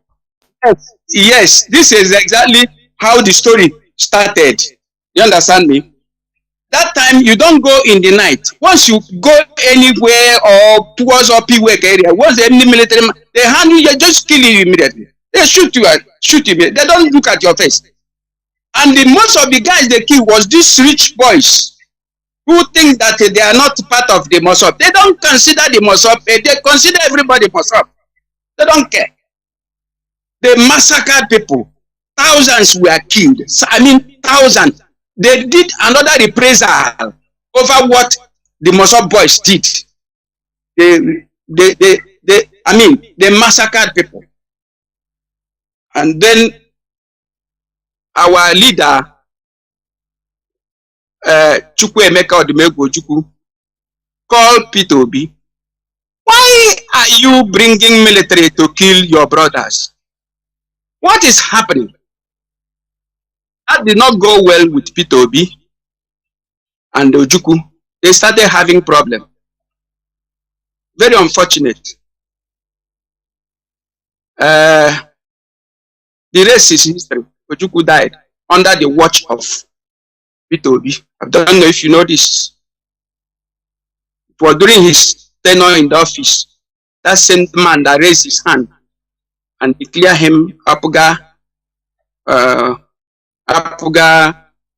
governorship candidate. He also died. He conducted the burial and every other thing. So, but God knows exactly what happened. Because during that time, Obasanjo gave Ojukwu, there was one comment he made.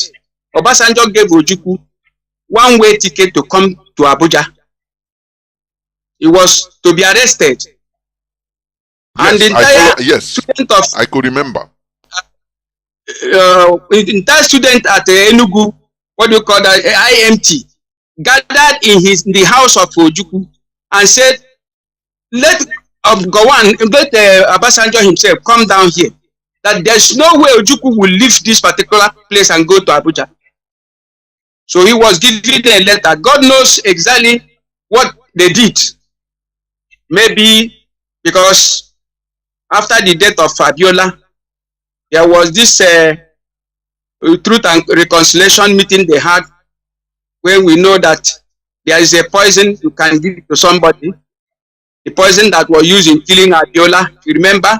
That Rogers, or what they call it, that man, that sharpshooter man, He said he went to American embassy to go and collect that poison that they use in poisoning Abiola. If you go and check that Truth and Reconciliation Obasanjo conducted, to see the testimony of those men, then they will now know that something is happening. Anybody they want to poison, they cannot easily poison him. So I also believe that Ojukwu was poisoned, and he suffered and suffered and died. Finally, he is no more.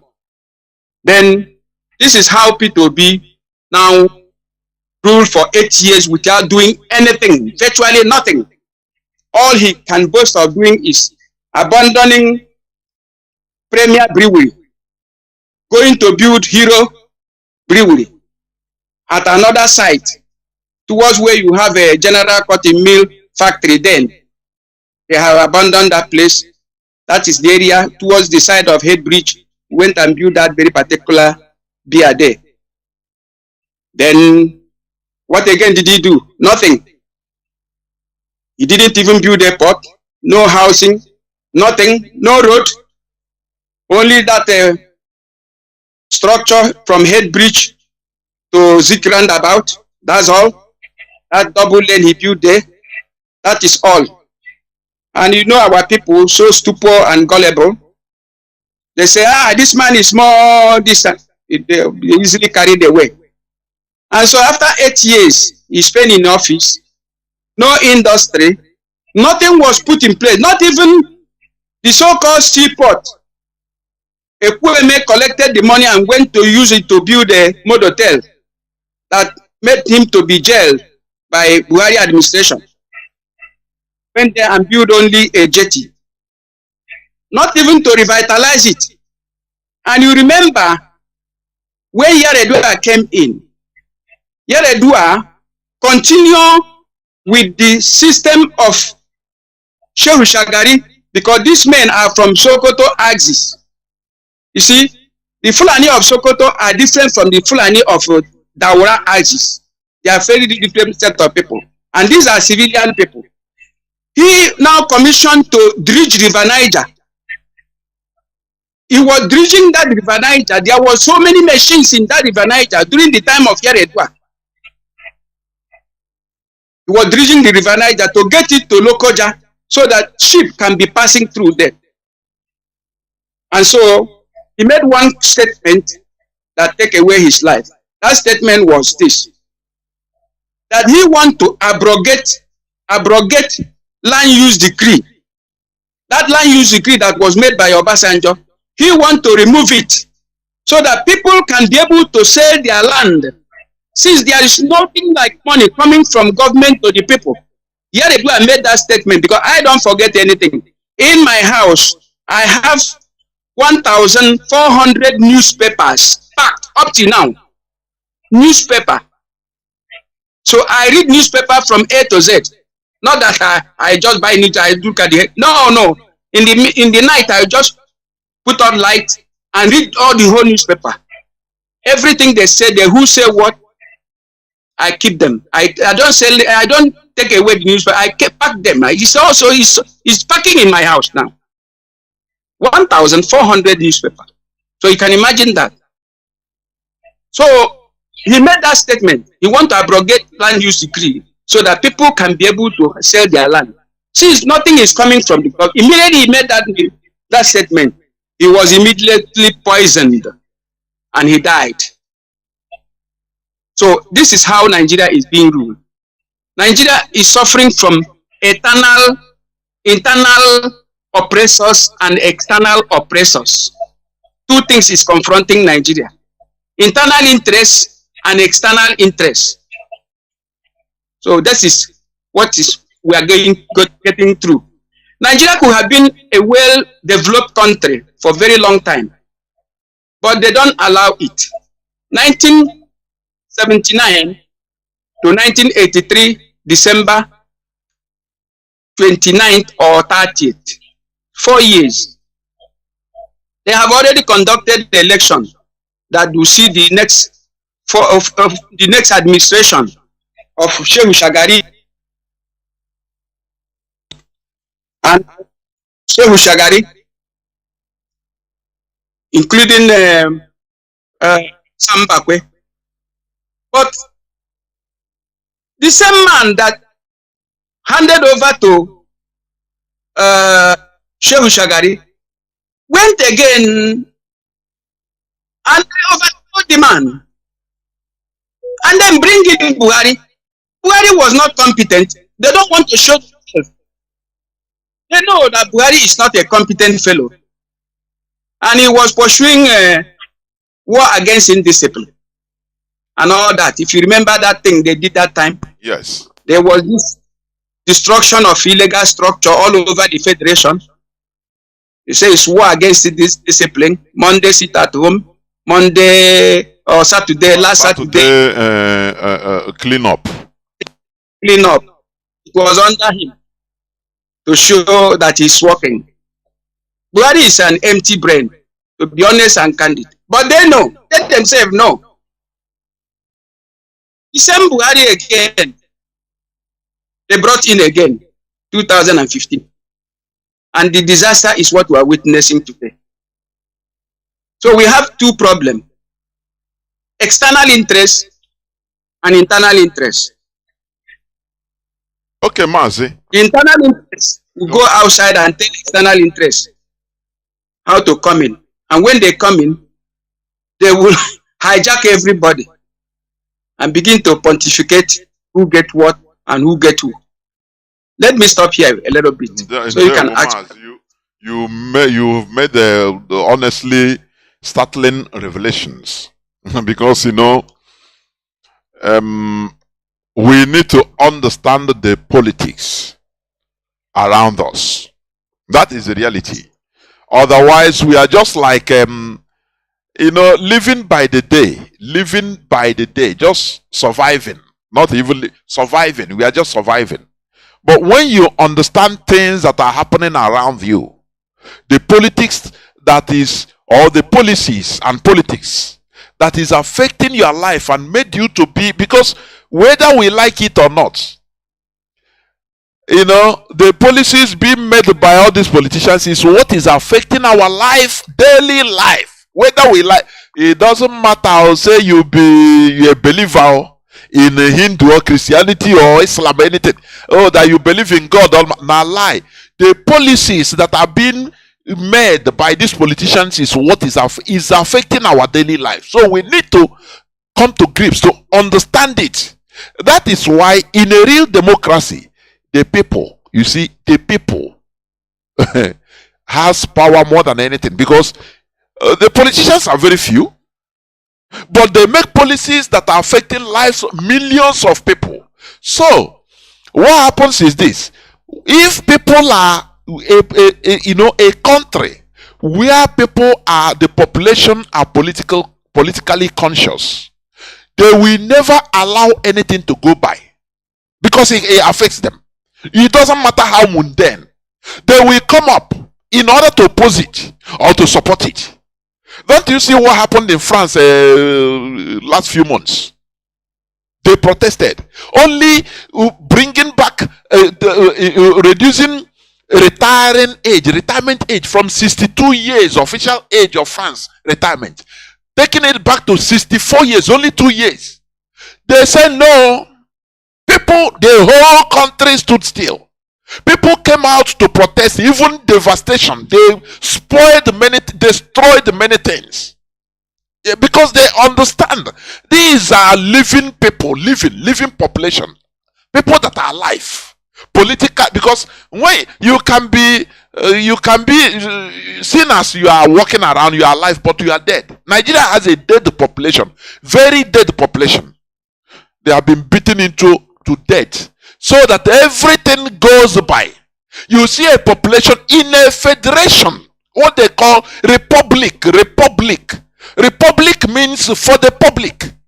You see people begging, we beg the president, the governor to do this. Who born you? You are begging as a people, instead of you rising up to take what belongs to you. If the government makes policies that are not tolerant, you raise up as a people and say no. If it comes to that, you can even destroy government properties. That is it. That is how it works everywhere. Now the government will know that we have a living people, or they will go back. They will, go back in order to, pacify the people. But in Nigeria, everything goes. You see this comedians that are full now in the internet in Nigeria. Oh, Chineke kwena ihe ọjọọ. Everything they use it to comedy. Something that in other countries people will go out to even burn down the politicians. In Nigeria, they joke about it and laugh over it. They prank over it. That is what gives the political class, the Fulani Caliphate, the hand they are using now. So that anything they want is what they impose. Very few people. Our leader used to say, how many will they kill? In a revolution, how many will...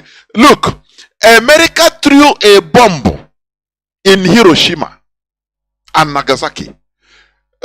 Atomic bomb. But that bomb, it doesn't matter how powerful it is. There were survivors in Hiroshima. There were survivors in Nagasaki. There were survivors in Japan. Not everybody died. Do you know that? It doesn't matter in a revolution when people come out to say, government, you kill. How many people can you kill? But Nigerians have been turned into a very dead people. People that everything goes. Anything that what you see people now you go change. I beg, as long as I can eat, I hustle on my own. The worst thing a people that could happen to a people is sentencing a people to hustling, daily hustling. That is the worst thing that could happen to a people, and that is what has happened to us as a people. Where everybody go and survive as an individual. Individual survival is the worst thing that can happen to a people. Sentencing everybody to go and survive individually. Instead of collective survival, government being in place, doing what government is supposed to do. I'm telling you. People now continue being, they can dog eat dog to survive. You can sabotage as long as to make money. You can align with an enemy in order to survive. Individual survival mode. People can go to church and give testimony. Others died and only me remain. Hey, let's see what kind of evil is this that have befallen us. Mazi, you said it all. Mazi,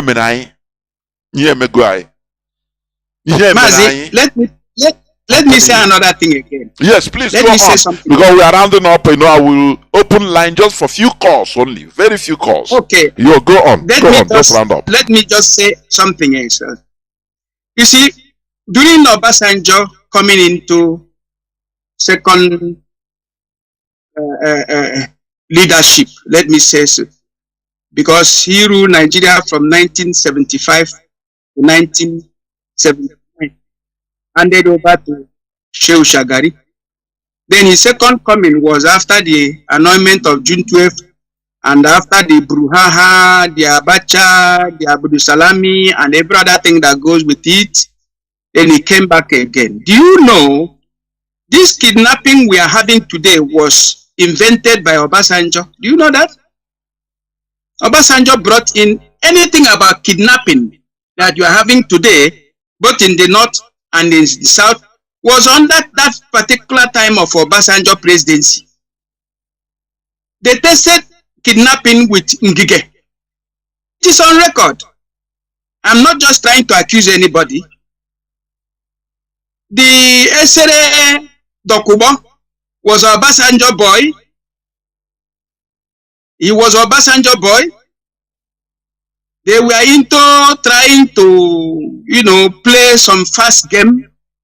It was a well-organized something to tell the northern part that this oil, we are in control of it and every other thing. They were into kidnapping oil, foreign oil companies. Yesterday, they call themselves Niger Delta Volunteer Force. What do they want? What do you want? They were kidnapping. At the end of the day, when Yaredua came in, Yaredua adhered to certain advice and then have a kind of a good arrangement with them. Some of them dropped their gun, and then some clever ones collected their guns. There was a boy that they called Faku. He was working with Desere. When they gave them amnesty, they didn't give him amnesty because he was an Igbo man. So he took up 911, disguised himself, packed so many AK-47 inside and brought it to Orifte. Right there, he was doing kidnapping. Sorry, and brought it to where? Brought it to where? Orifte. His name is Ofaku. I'm not saying something that is strange. I'm just saying because people have forgotten this thing. For those who don't know what had really happened, the guy called Ofaku at Orifte started kidnapping. In, out, left and right. And then during that tenure of P2B, there was this series of kidnapping and the guy was caught. God knows the rest thing that happened to him. But we were shown large quantities of arms. And they made confession that he was one of those that worked with. They failed to give him amnesty. So he came back with so many weapons. And so the rest is history. We don't know about him any longer. But the point I'm trying to make here is that Obasanjo is an evil man and should not be allowed to visit Igbo land again. If we should be able to tell Obasanjo that his many sins has been known by us, he shouldn't be allowed to visit Igbo land, coming to make a speech. The same way we prevented Gowon, is the same way we have to tell Obasanjo to his face. We are not fools. He killed us in numbers. He killed us in number. He cannot be our friend. He has never apologized. He and his master, Gowon, they're supposed to kneel down and beg the Igbo people before they begin to talk all the nonsense they are talking. Biafra died 52 years ago when Biafra is more older than Britain, more older than European self. A country that have been a people that may be existing for past 500,000 years. The other day I saw one of our lawyer. He went to Eri to go and take picture at Obu God. God is not the father of Ndibo. God came to visit his brother. Abraham, an Igbo man. Abraham, his name is, let me remember his name. I've forgotten that name of Abraham. But he's an Igbo man. He left from Igbo land to go that place. Forget about the Mesopotamia. They said, they tell you Abraham come from Mesopotamia, this and that and that and that. He is from Igbo land. He's part of our brother. That is why when God wanted to leave, he left again back to Igbo land. Their forefather came. He didn't make mistake. Blood is thicker than water. Ibeneme, that is Abraham. Ibeneme, original name of Abraham is Ibeneme. You may say, how do I know this? There is a revelation. When you have revelation, when you are very closer to your chi, when you are very closer to Elohim, he will tell you something that happened in the time past. He will reveal it to you. The secret of the Most High God is made revealed to his own loved one. Mazi, I think let us summarize here, so that I'll bring in colors, Otherwise, if we go into, we still have other days, in order to you will still have time. So many things has to be revealed. Many things has to be revealed. Of course. Thank you very much. Yeah. Thank you very much. I think we shall go into a few minutes break, so that when we come back, the lines will be opened. Although we are late already, but I will just pick few calls. If somebody wants to make contribution or even ask question, there is no problem about it. But we must continue. Therefore, please. Otherwise, if we do not go away, we shall be right back. Sorry, I don't know. I put this up. I don't know. But we must continue. Therefore, please do not go away. We will be right back. Don't go away.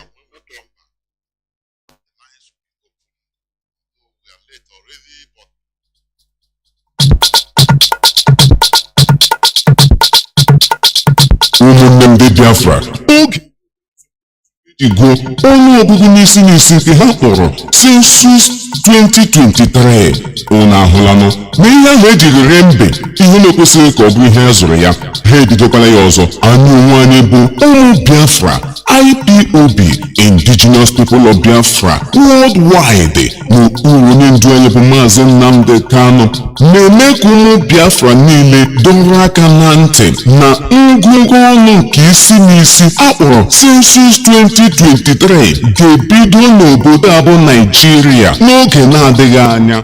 anyị ji ohere a na-agwa ụmụ Biafra niile ebe ọbụla ha nọ, ị nọ n'ala Yoruba, ị nọ n'ala Hausa, biko lọtawa dịka anyị na-esi eme ya n'oge ekeresimesi.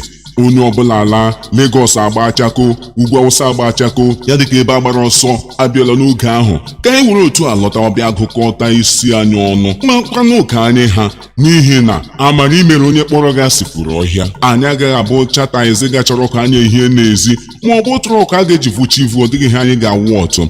ebe ha kpọrọ gị asị na Lagos oru na elekshọn ha achụpụghị, oru na ihe ọbụla dị mma ha achụpụghị. ọ bụ nke a ugbu a ka a ga-eji tinye n'ọnụọgụgụ ha si na Lagos rukwara nke a, Abuja rukwara nke a, ugwu Hausa rukwara nke a, na ha ka n'ọnụọgụgụ. mba n'ọnụ ka anyị mụrụkwanụ na ihe lọtazie ka agụkọta anyị ka mba ụwa mara na ndị a niile na-achọ Biafra n'ọnụọgụgụ ha erika karịa ihe ha che na ọ bụ oge anyị ga-eji were mara ihe. oge sensus a biko ọ dị anyị mkpa unu mara ihe unu ga-eme, n'ihi na igurube na-ekwu ekwu na-eripịa osisi. ọ na-abụ anyụkọ mamịrị ọnụ ya agba ụfụfụ. onye ọbụla emekwala anya ụra na nke a, latawanụ, n'ihi na mba ụwa ga-eji amara ọnụọgụgụ anyị makwaranụ ndị na-achọ ya. Census 2023 oge anyị ga-eji degharịa ihe a British dere banyere ọnụọgụgụ anyị. ekwekwala ka akọrọ gị akọ, emekwala anya ụra na nke a, n'ihi na ọ dị anyị mkpa. lọtawa, ịdị anyị mkpa ka ị soro ụmụnna gị n'oge ngụkọ ọnụ a ka anyị mara oke anyị ha, ka ọ ga-abụ mgbe a ga-eke oke amara mmadụ ole a ga-ekenye oke. nwanne, o ruola n'omume o, a sịkwala na anyị agwaghị. Census 2023 Nigerian Census 23 mgbe ụmụ Biafra ga-eji laa n'ala ha ka agụkọ ha ọnụ mara oke ha dị. ebe onye bịara abịa na-adịghị egbu nkwụ ọkpụlọ, ọ bịara abịa ejideghị akụ flawa o. ozi a ka anyị na-ezigara gị bụ nke si n'aka ndị Indigenous People of Biafra IPOB na-abịara unu ọnụrụ ka ala ibe. Welcome back. This is Radio Biafra Hausa service coming to you through the auspices of Radio Biafra London.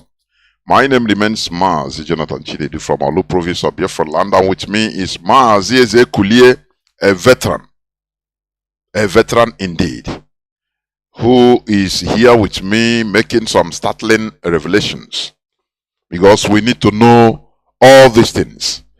Therefore, our lines are now open. Our lines are now open. Our direct line, our direct number is +1 213 328 6224. I repeat, +1 213 328 6224. Our WhatsApp and Signal line is +61 405 142 547. I repeat, +61 405 142 547. I have callers lining up already. Let me start by this first caller. Please, you make it as brief as possible because I will just take only few calls, please.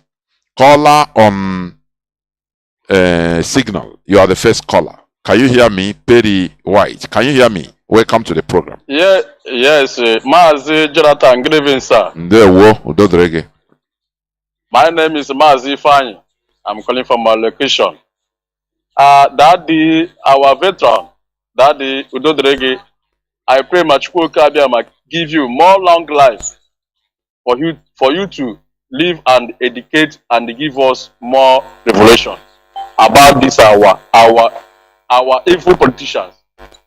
Mazi, once again, I thank our HODs and also I greet our leader, Mazi Nnamdi, the prophet of our time.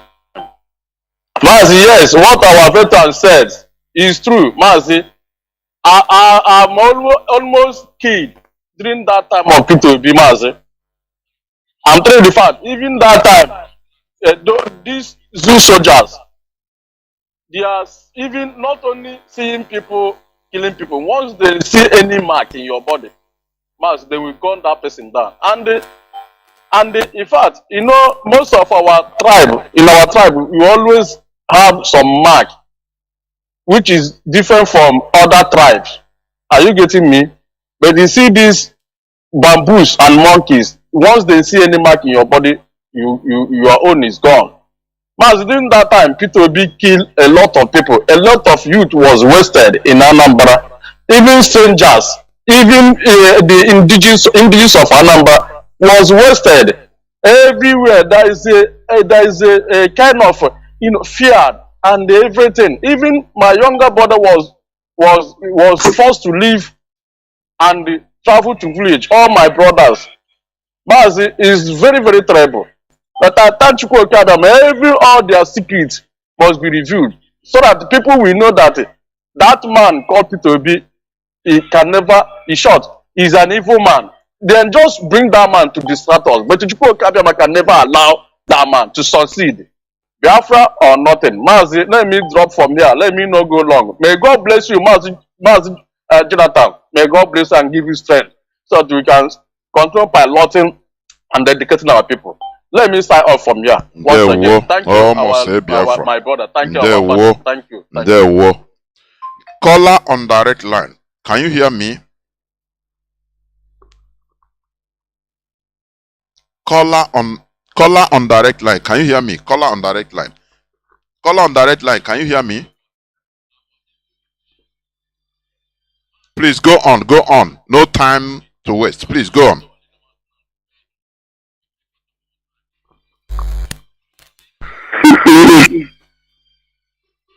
What happened?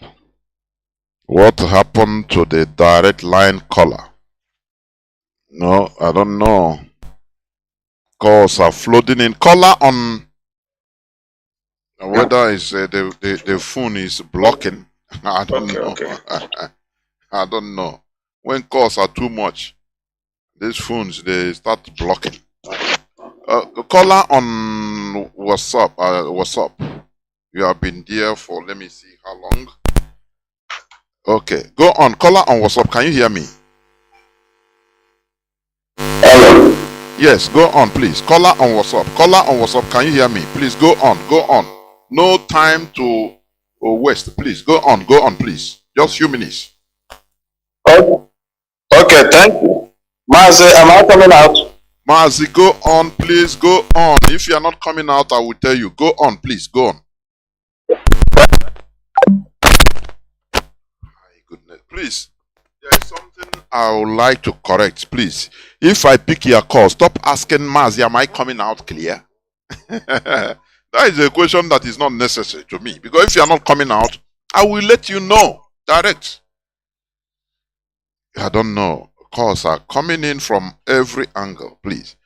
Caller, you dropped. I don't know. Go on, please. Go on. Caller on WhatsApp. Can you go on, please?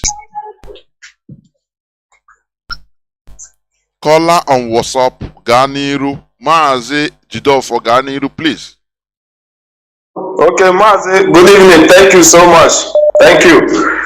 My name is Mazi Jidofo. I'm so much impressed by this very evening program, and I thank our veteran. He's a living library. There are some secret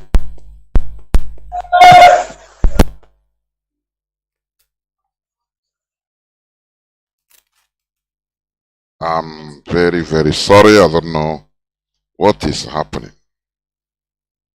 The thing just change and pick another color automatically. Hey, caller on direct line. Can you hear me? Please go on.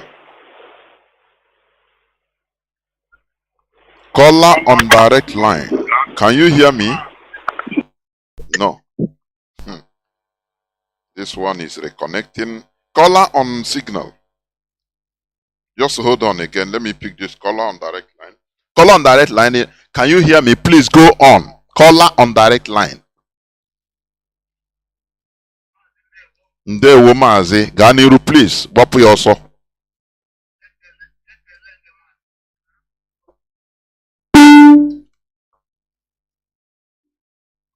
What is happening? I cannot understand. Caller on signal. Please go on. Let me see. Caller on signal. Can you hear me? Clear, Mazi. I can hear you loud and clear. Ndewo Mazi. Go on, please. Go on. Yeah, good evening from me, Mazi Jonathan. Ndewo. My Chukwu bless you. We've missed you for a few days now. But I thank God today you are alive once again. Our brother that are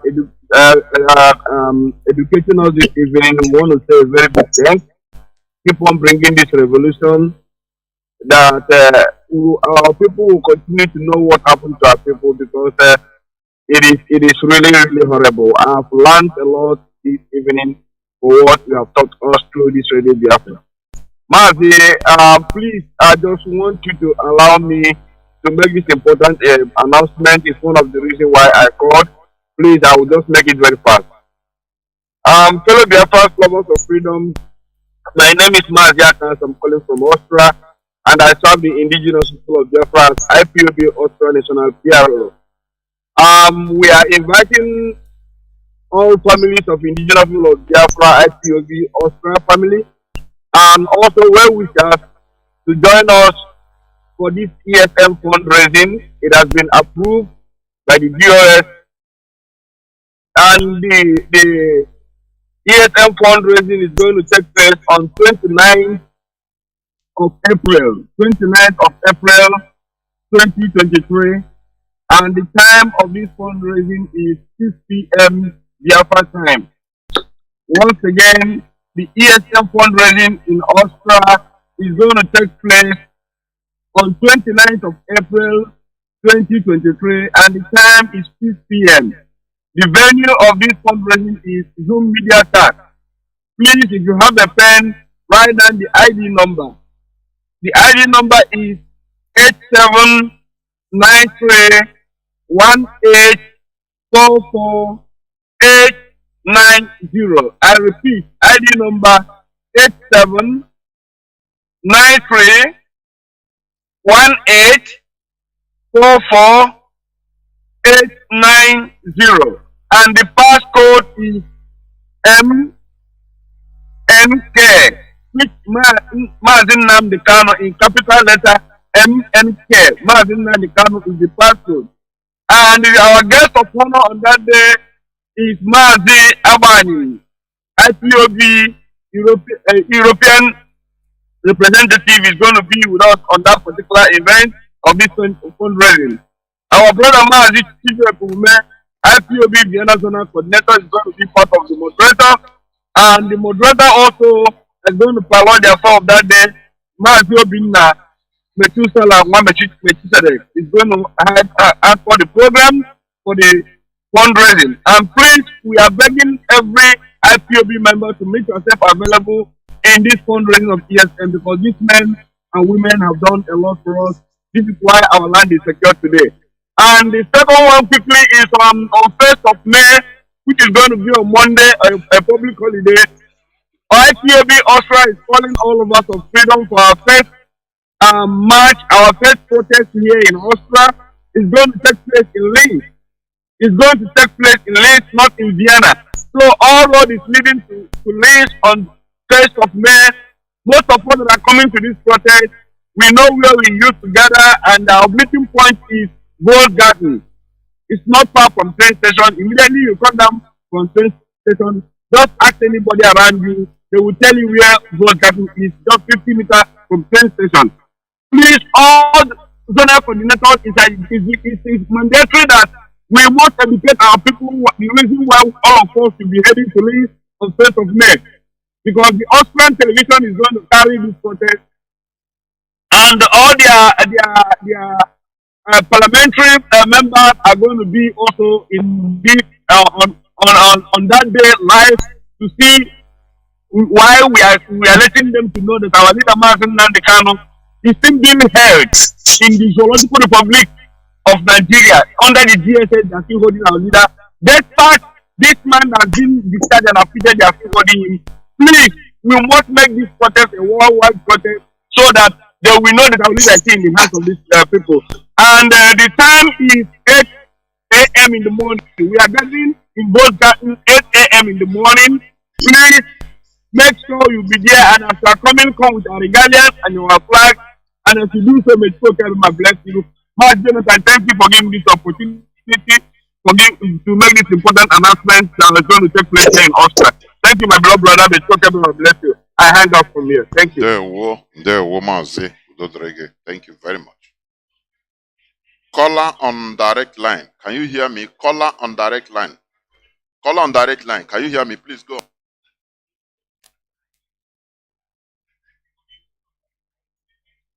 Know what is happening to this direct line. Caller on WhatsApp.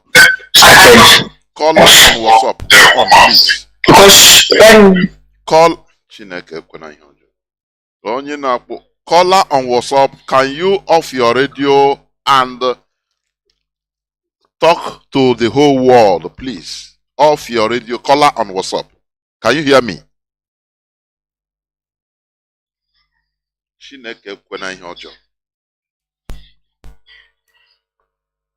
You are not ready to speak. Caller on Signal.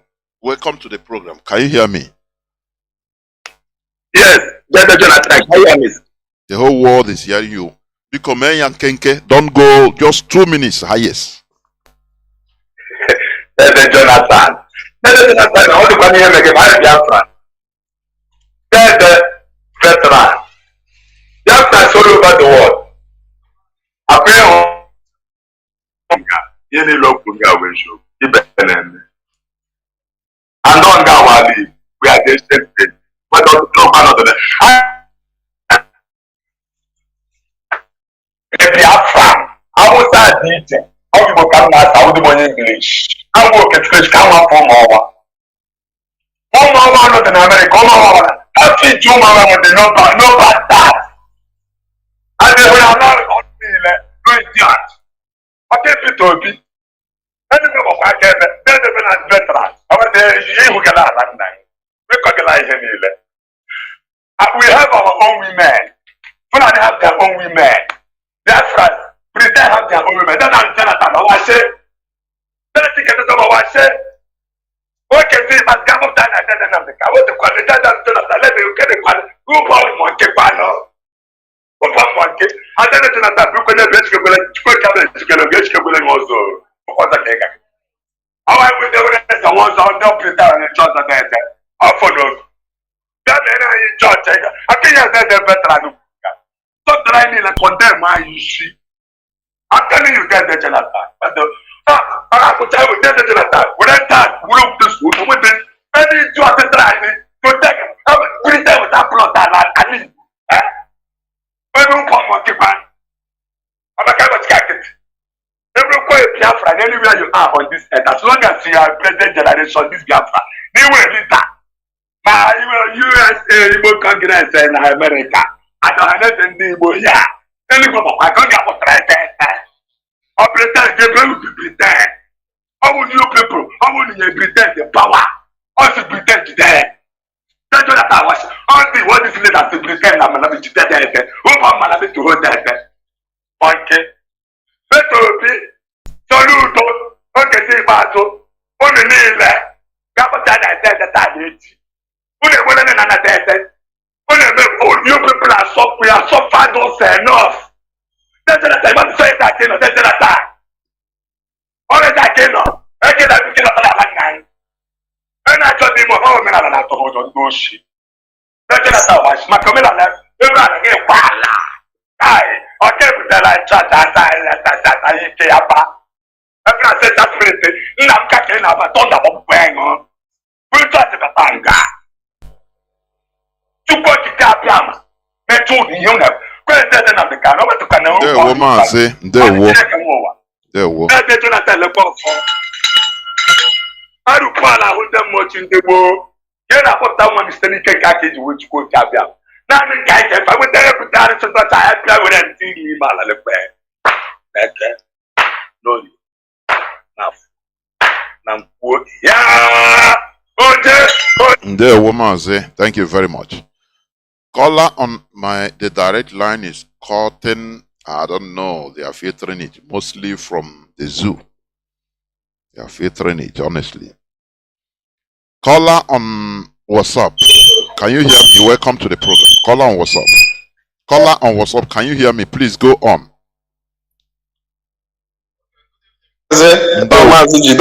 Ndewo.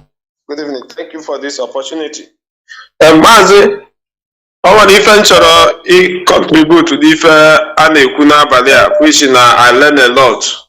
And I thank Chukwu Okike for keeping our veteran alive. It's a living library to us as they continue to expose the secrets of the enemy and janjaweed, even our own people. All they very good. Now, if I'm watching you, Mazi, abia na o nwere suggestion mu wa chi me first of all or the possible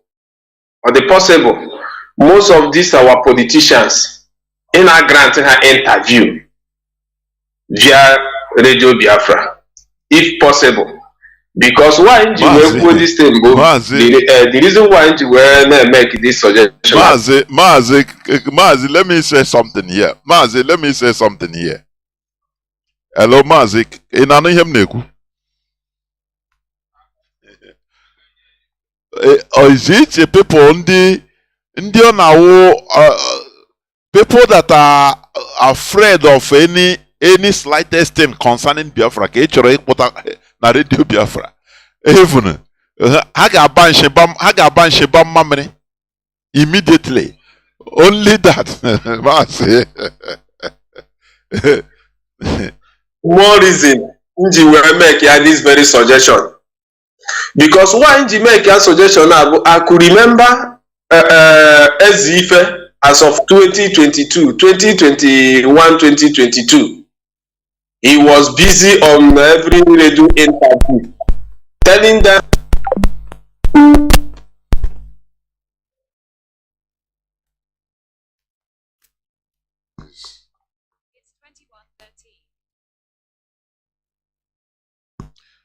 What is this? Let me see whether I can bring our brother back to summarize what he was saying because the thing went off by itself. Yeah, Mazi, please continue. Just round up. Continue.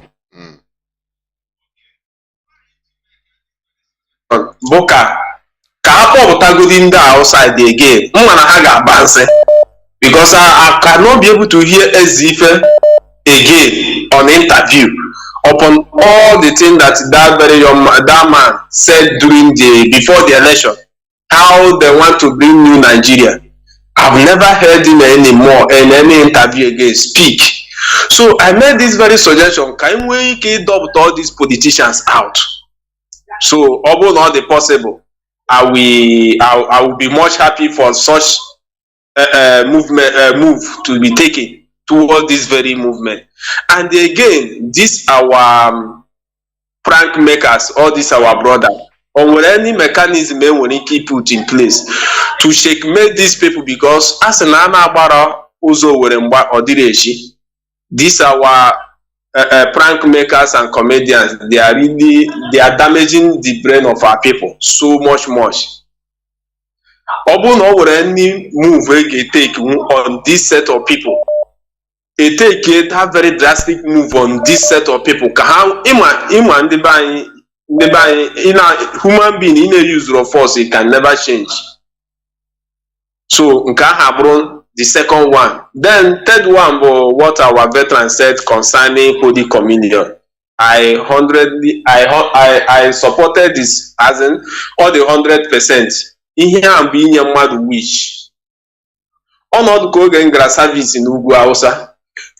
The first thing I gonna force to go Brukutu and this what is it called? Fura de no na Calabash. I begin to ask myself that very particular time, why is it that everything, the first advice I drug it test to go kwa fura? So is the same thing, this is as the same thing as what our veteran is talking about, the Holy Communion you see. And I wish here, and what wish for ya onya. So these two suggestions make it. Leadership get never. Finally, concerning how our people can protect the Biafra land, which IPOB have put in their effort towards that. But I don't know or any other means in which we can be able to work. Because why all these politicians now there for such interview? Because have feel open. The same way in security. If we can adopt that move that way again, based on agreement and based on discussion, as get weapon fear from most of our politicians to speak up. So, Mazi, if I can contribute today, I learned a lot from this very evening program, and we continue to pray for Chukwu Kabiama to give our veteran life, life upon life. Their voice on Radio Biafra. Thank you so much, Mazi. You know, the issue about saying protection of our so-called politicians of Igbo extraction. Once a politician of Igbo extraction, he always say he swear allegiance. They know what they are doing. As a leader, if you are a real leader, is supposed to, lay his life. That is leadership. If you are there for the goodness of your people, you should be ready to lay your life to protect your people. Is it not what Mazi Nnamdi Kanu is he not in the enemy's dungeon? Is he suffering for himself? He's suffering for us. Do you remember one time Mazi Nnamdi Kanu used to preach it? He said, if these people, these politicians, Igbo politicians, if they are really ready or doing something for our collective interest, come on, we will give them protection. You see, our people are ready to die for you. That is the thing. But they are mischievous. They know what they are doing. So you cannot go and protect somebody that is killing you. You understand? So that is it. Mazi, you want to say something before I continue? Because I will just pick two more callers, which they are already. Okay. Mazi. Yes, before I continue. I'm very happy this evening. And I say whether you want to say something. This our brother Kuro, the callers have said, because I want to pick more two calls. Let us not forget those prodigal sons. Don't bring them here na Radio Biafra. They are not part of this radio because they will come here to play their game of deceit. They are all bewitched people. They cannot have anything good to say to us. They will always lie to cover all their evil doing. Let them not be invited here for any reason. They believe in Nigeria. Nigeria that is not for anybody. Nigeria that have keeping us in darkness for so many years. Confused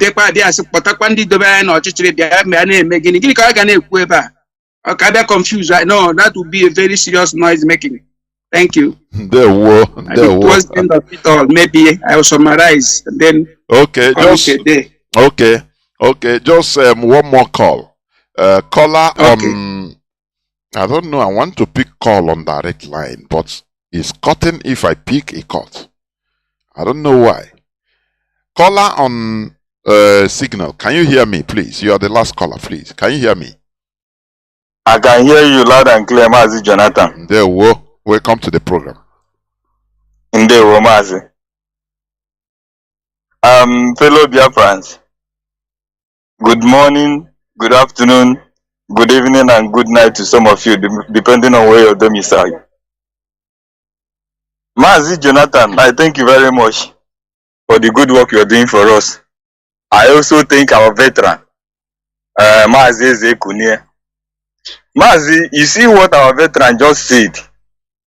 My dad is also a veteran, and he's still alive. Most of the things he used to tell me is almost what our father Ezekune is telling us. Now, I want to give credit to what he said about Mazob and P2B in Anambra State. I was in Okpoko. Any person that knows Anambra State very well knows that Okpoko, St. Luke's Anglican Church Okpoko, is where the heat took place. Mazi, those times, just as our veterans said it, that is how they used to kill our people. Now, let me not take much of our time. Coming to the issue of this this Ofaku that you made mention of, Mazi, I must tell you that our veteran is a living legend, and he doesn't forget issues, even at his age. Mazi, I was working in Anambra State Police Headquarters when Ofaku was caught.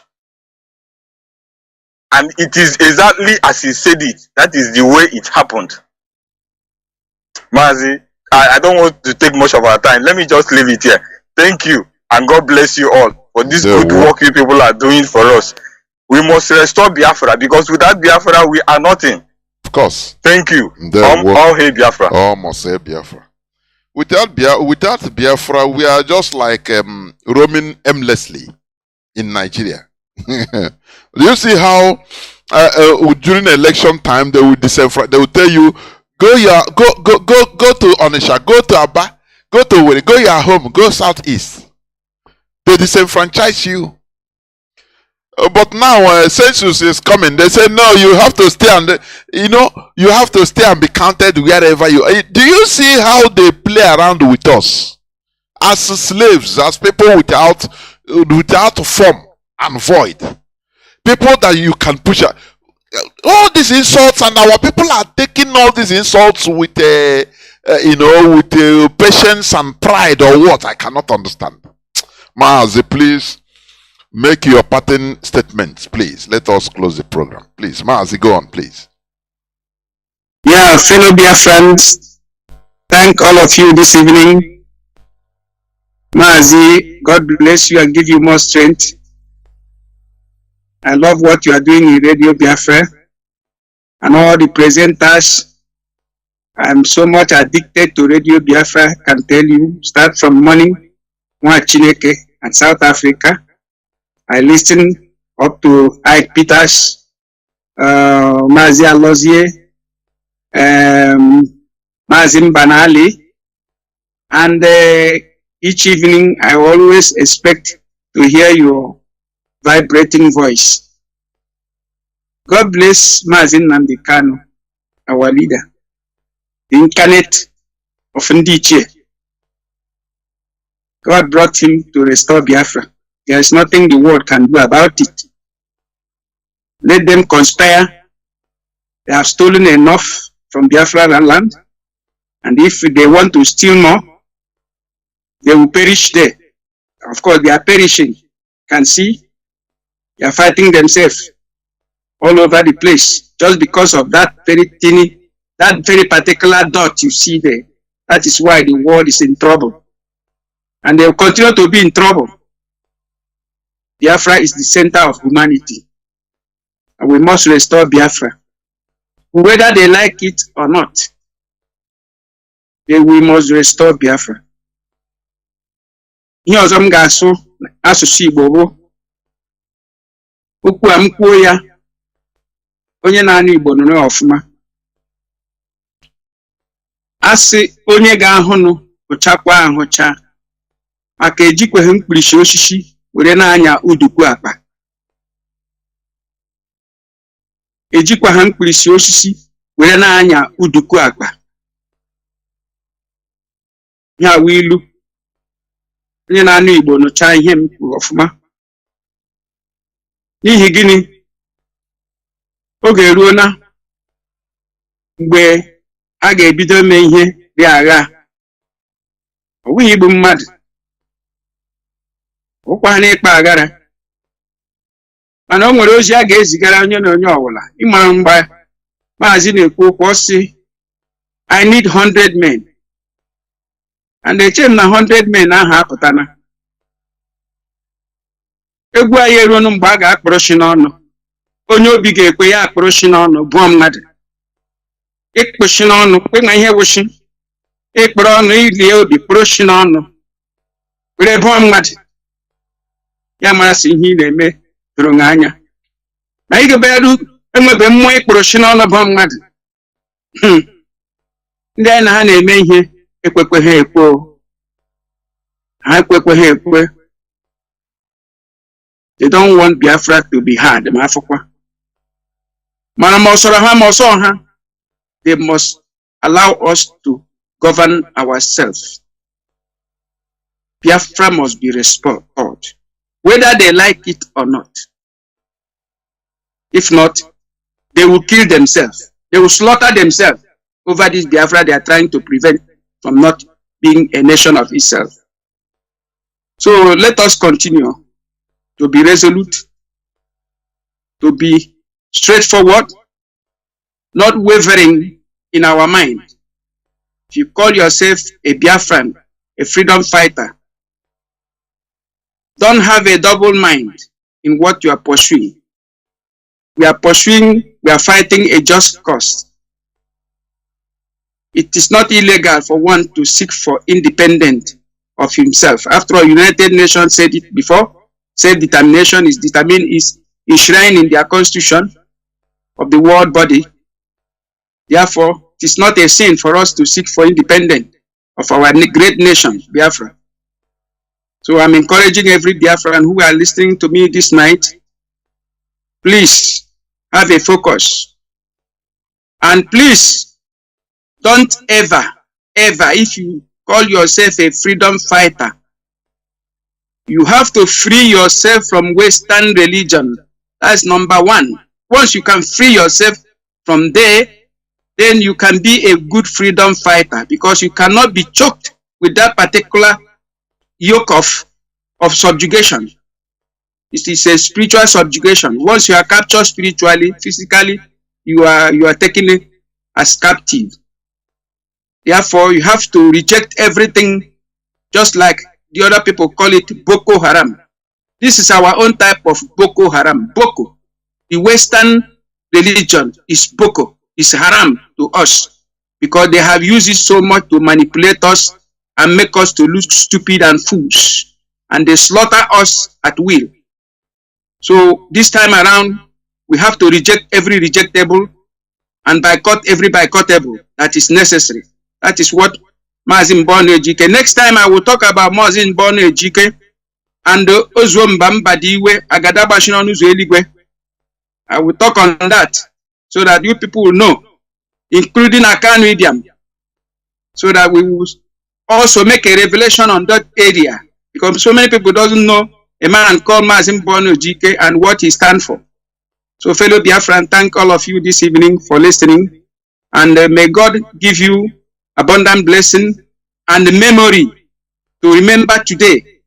Those little things you were able to listen, and the information you got this night, memorize it and develop it inside you, so that you can be able to lead. It can be able to lead you to other things. Also, you can also be part of this particular memory, because this memory, once you go into it, as I have said something this evening, you get into it, you begin to move your mind, so that you can be able to have a revelation also and be able to be part of contribution towards this particular program. Thank you, Mazi. God bless you. May Elohim keep all of us till we meet again. Thank you. Thank you very much. I've kept you so long, of which it shouldn't be. Thank you very much. Thank you, my brother. Thank you. Dear friends and lovers of freedom, this is where I'm going to end the program. But before that, let me say this. We continue this our phone call and Twitter campaign, please. Phone call and Twitter, worldwide phone call and Twitter campaign is bearing fruit. People should be calling every blessed day according to the stipulated time zones, please. What we are doing, this is not being inside the bush as a physical soldier. Suffering, rainfall, being entrenched for 2 weeks without being able to go outside. Because I have one of my uncles that was a Biafran soldier. Say sometimes, our land is rainy area. Sometimes they can be inside trench for many days, if not weeks. Many flood with food there, reaching, you will be gasping for your nose to come out for you to breathe. Because you don't dare raise your head. Because bullets are flying everywhere. Bullets. My bomb, mortar, everything. So, in this case, most of us are in our comfort zones doing this fight, which is also highly effective because of the time. What I said before, humans evolution of a human being. What worked before, it might not work now. The way things were done before, it might not be the way things are done. If you look at the 1940s, 1930s aeroplane, 1930 aeroplane, 1940 aeroplane, the aeroplane that the Azikiwe used to travel to America, the aeroplane that the Queen of England used to come to Nigeria, I think in the 1950s. If you bring out that aeroplane today and tell people to enter, nobody will enter it. You understand? But that time it was the highest. The humans evolve. There are things you do, according to the time we are, you start doing it in a different way. And that is what we are doing. Things change. I could remember this Peugeot 504. Enter 55. That time, hey!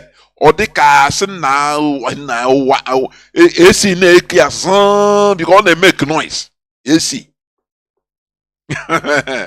Man, now we waited that Peugeot 504, 505 dash. I guess dash. You will say thank you. I don't want.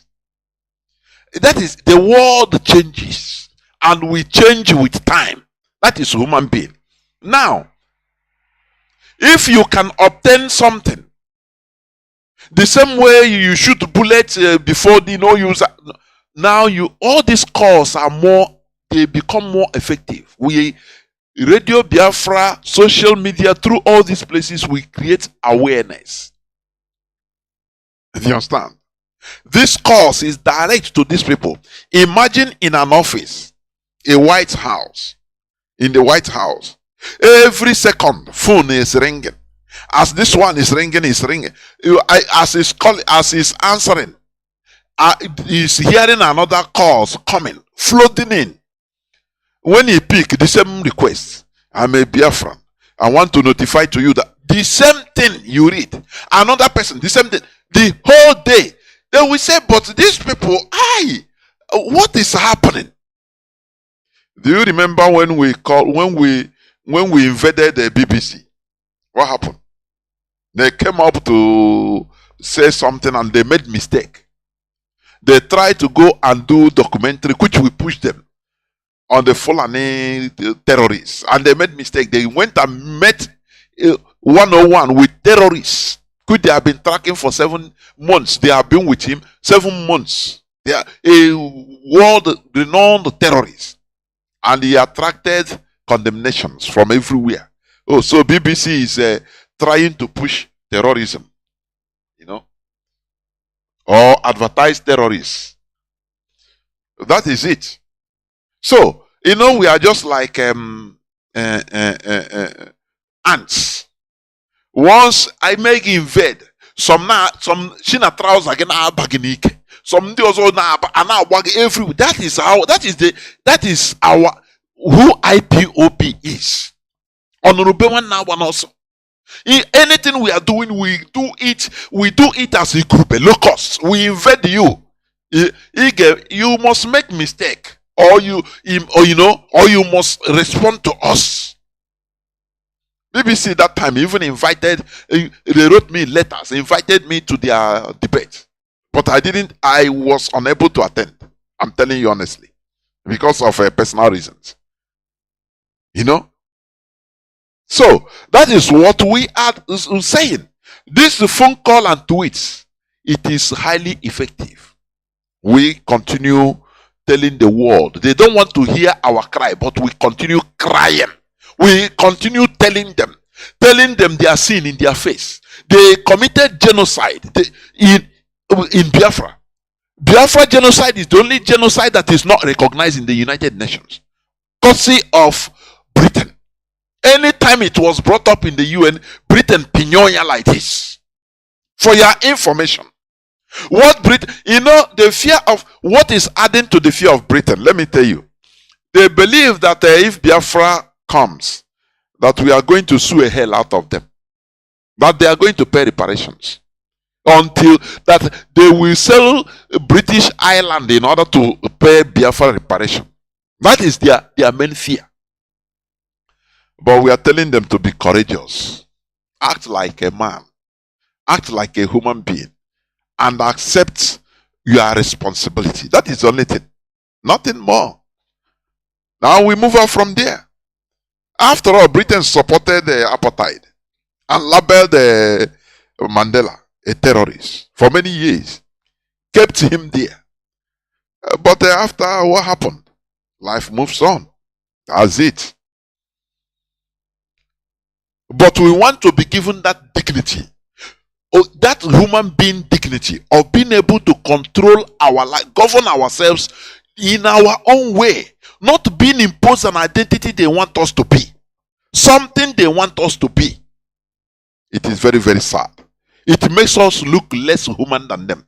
That's why I understand that is why Mazi Ezekulie made this comment that look, you must remove yourself from this imposed foreign religion.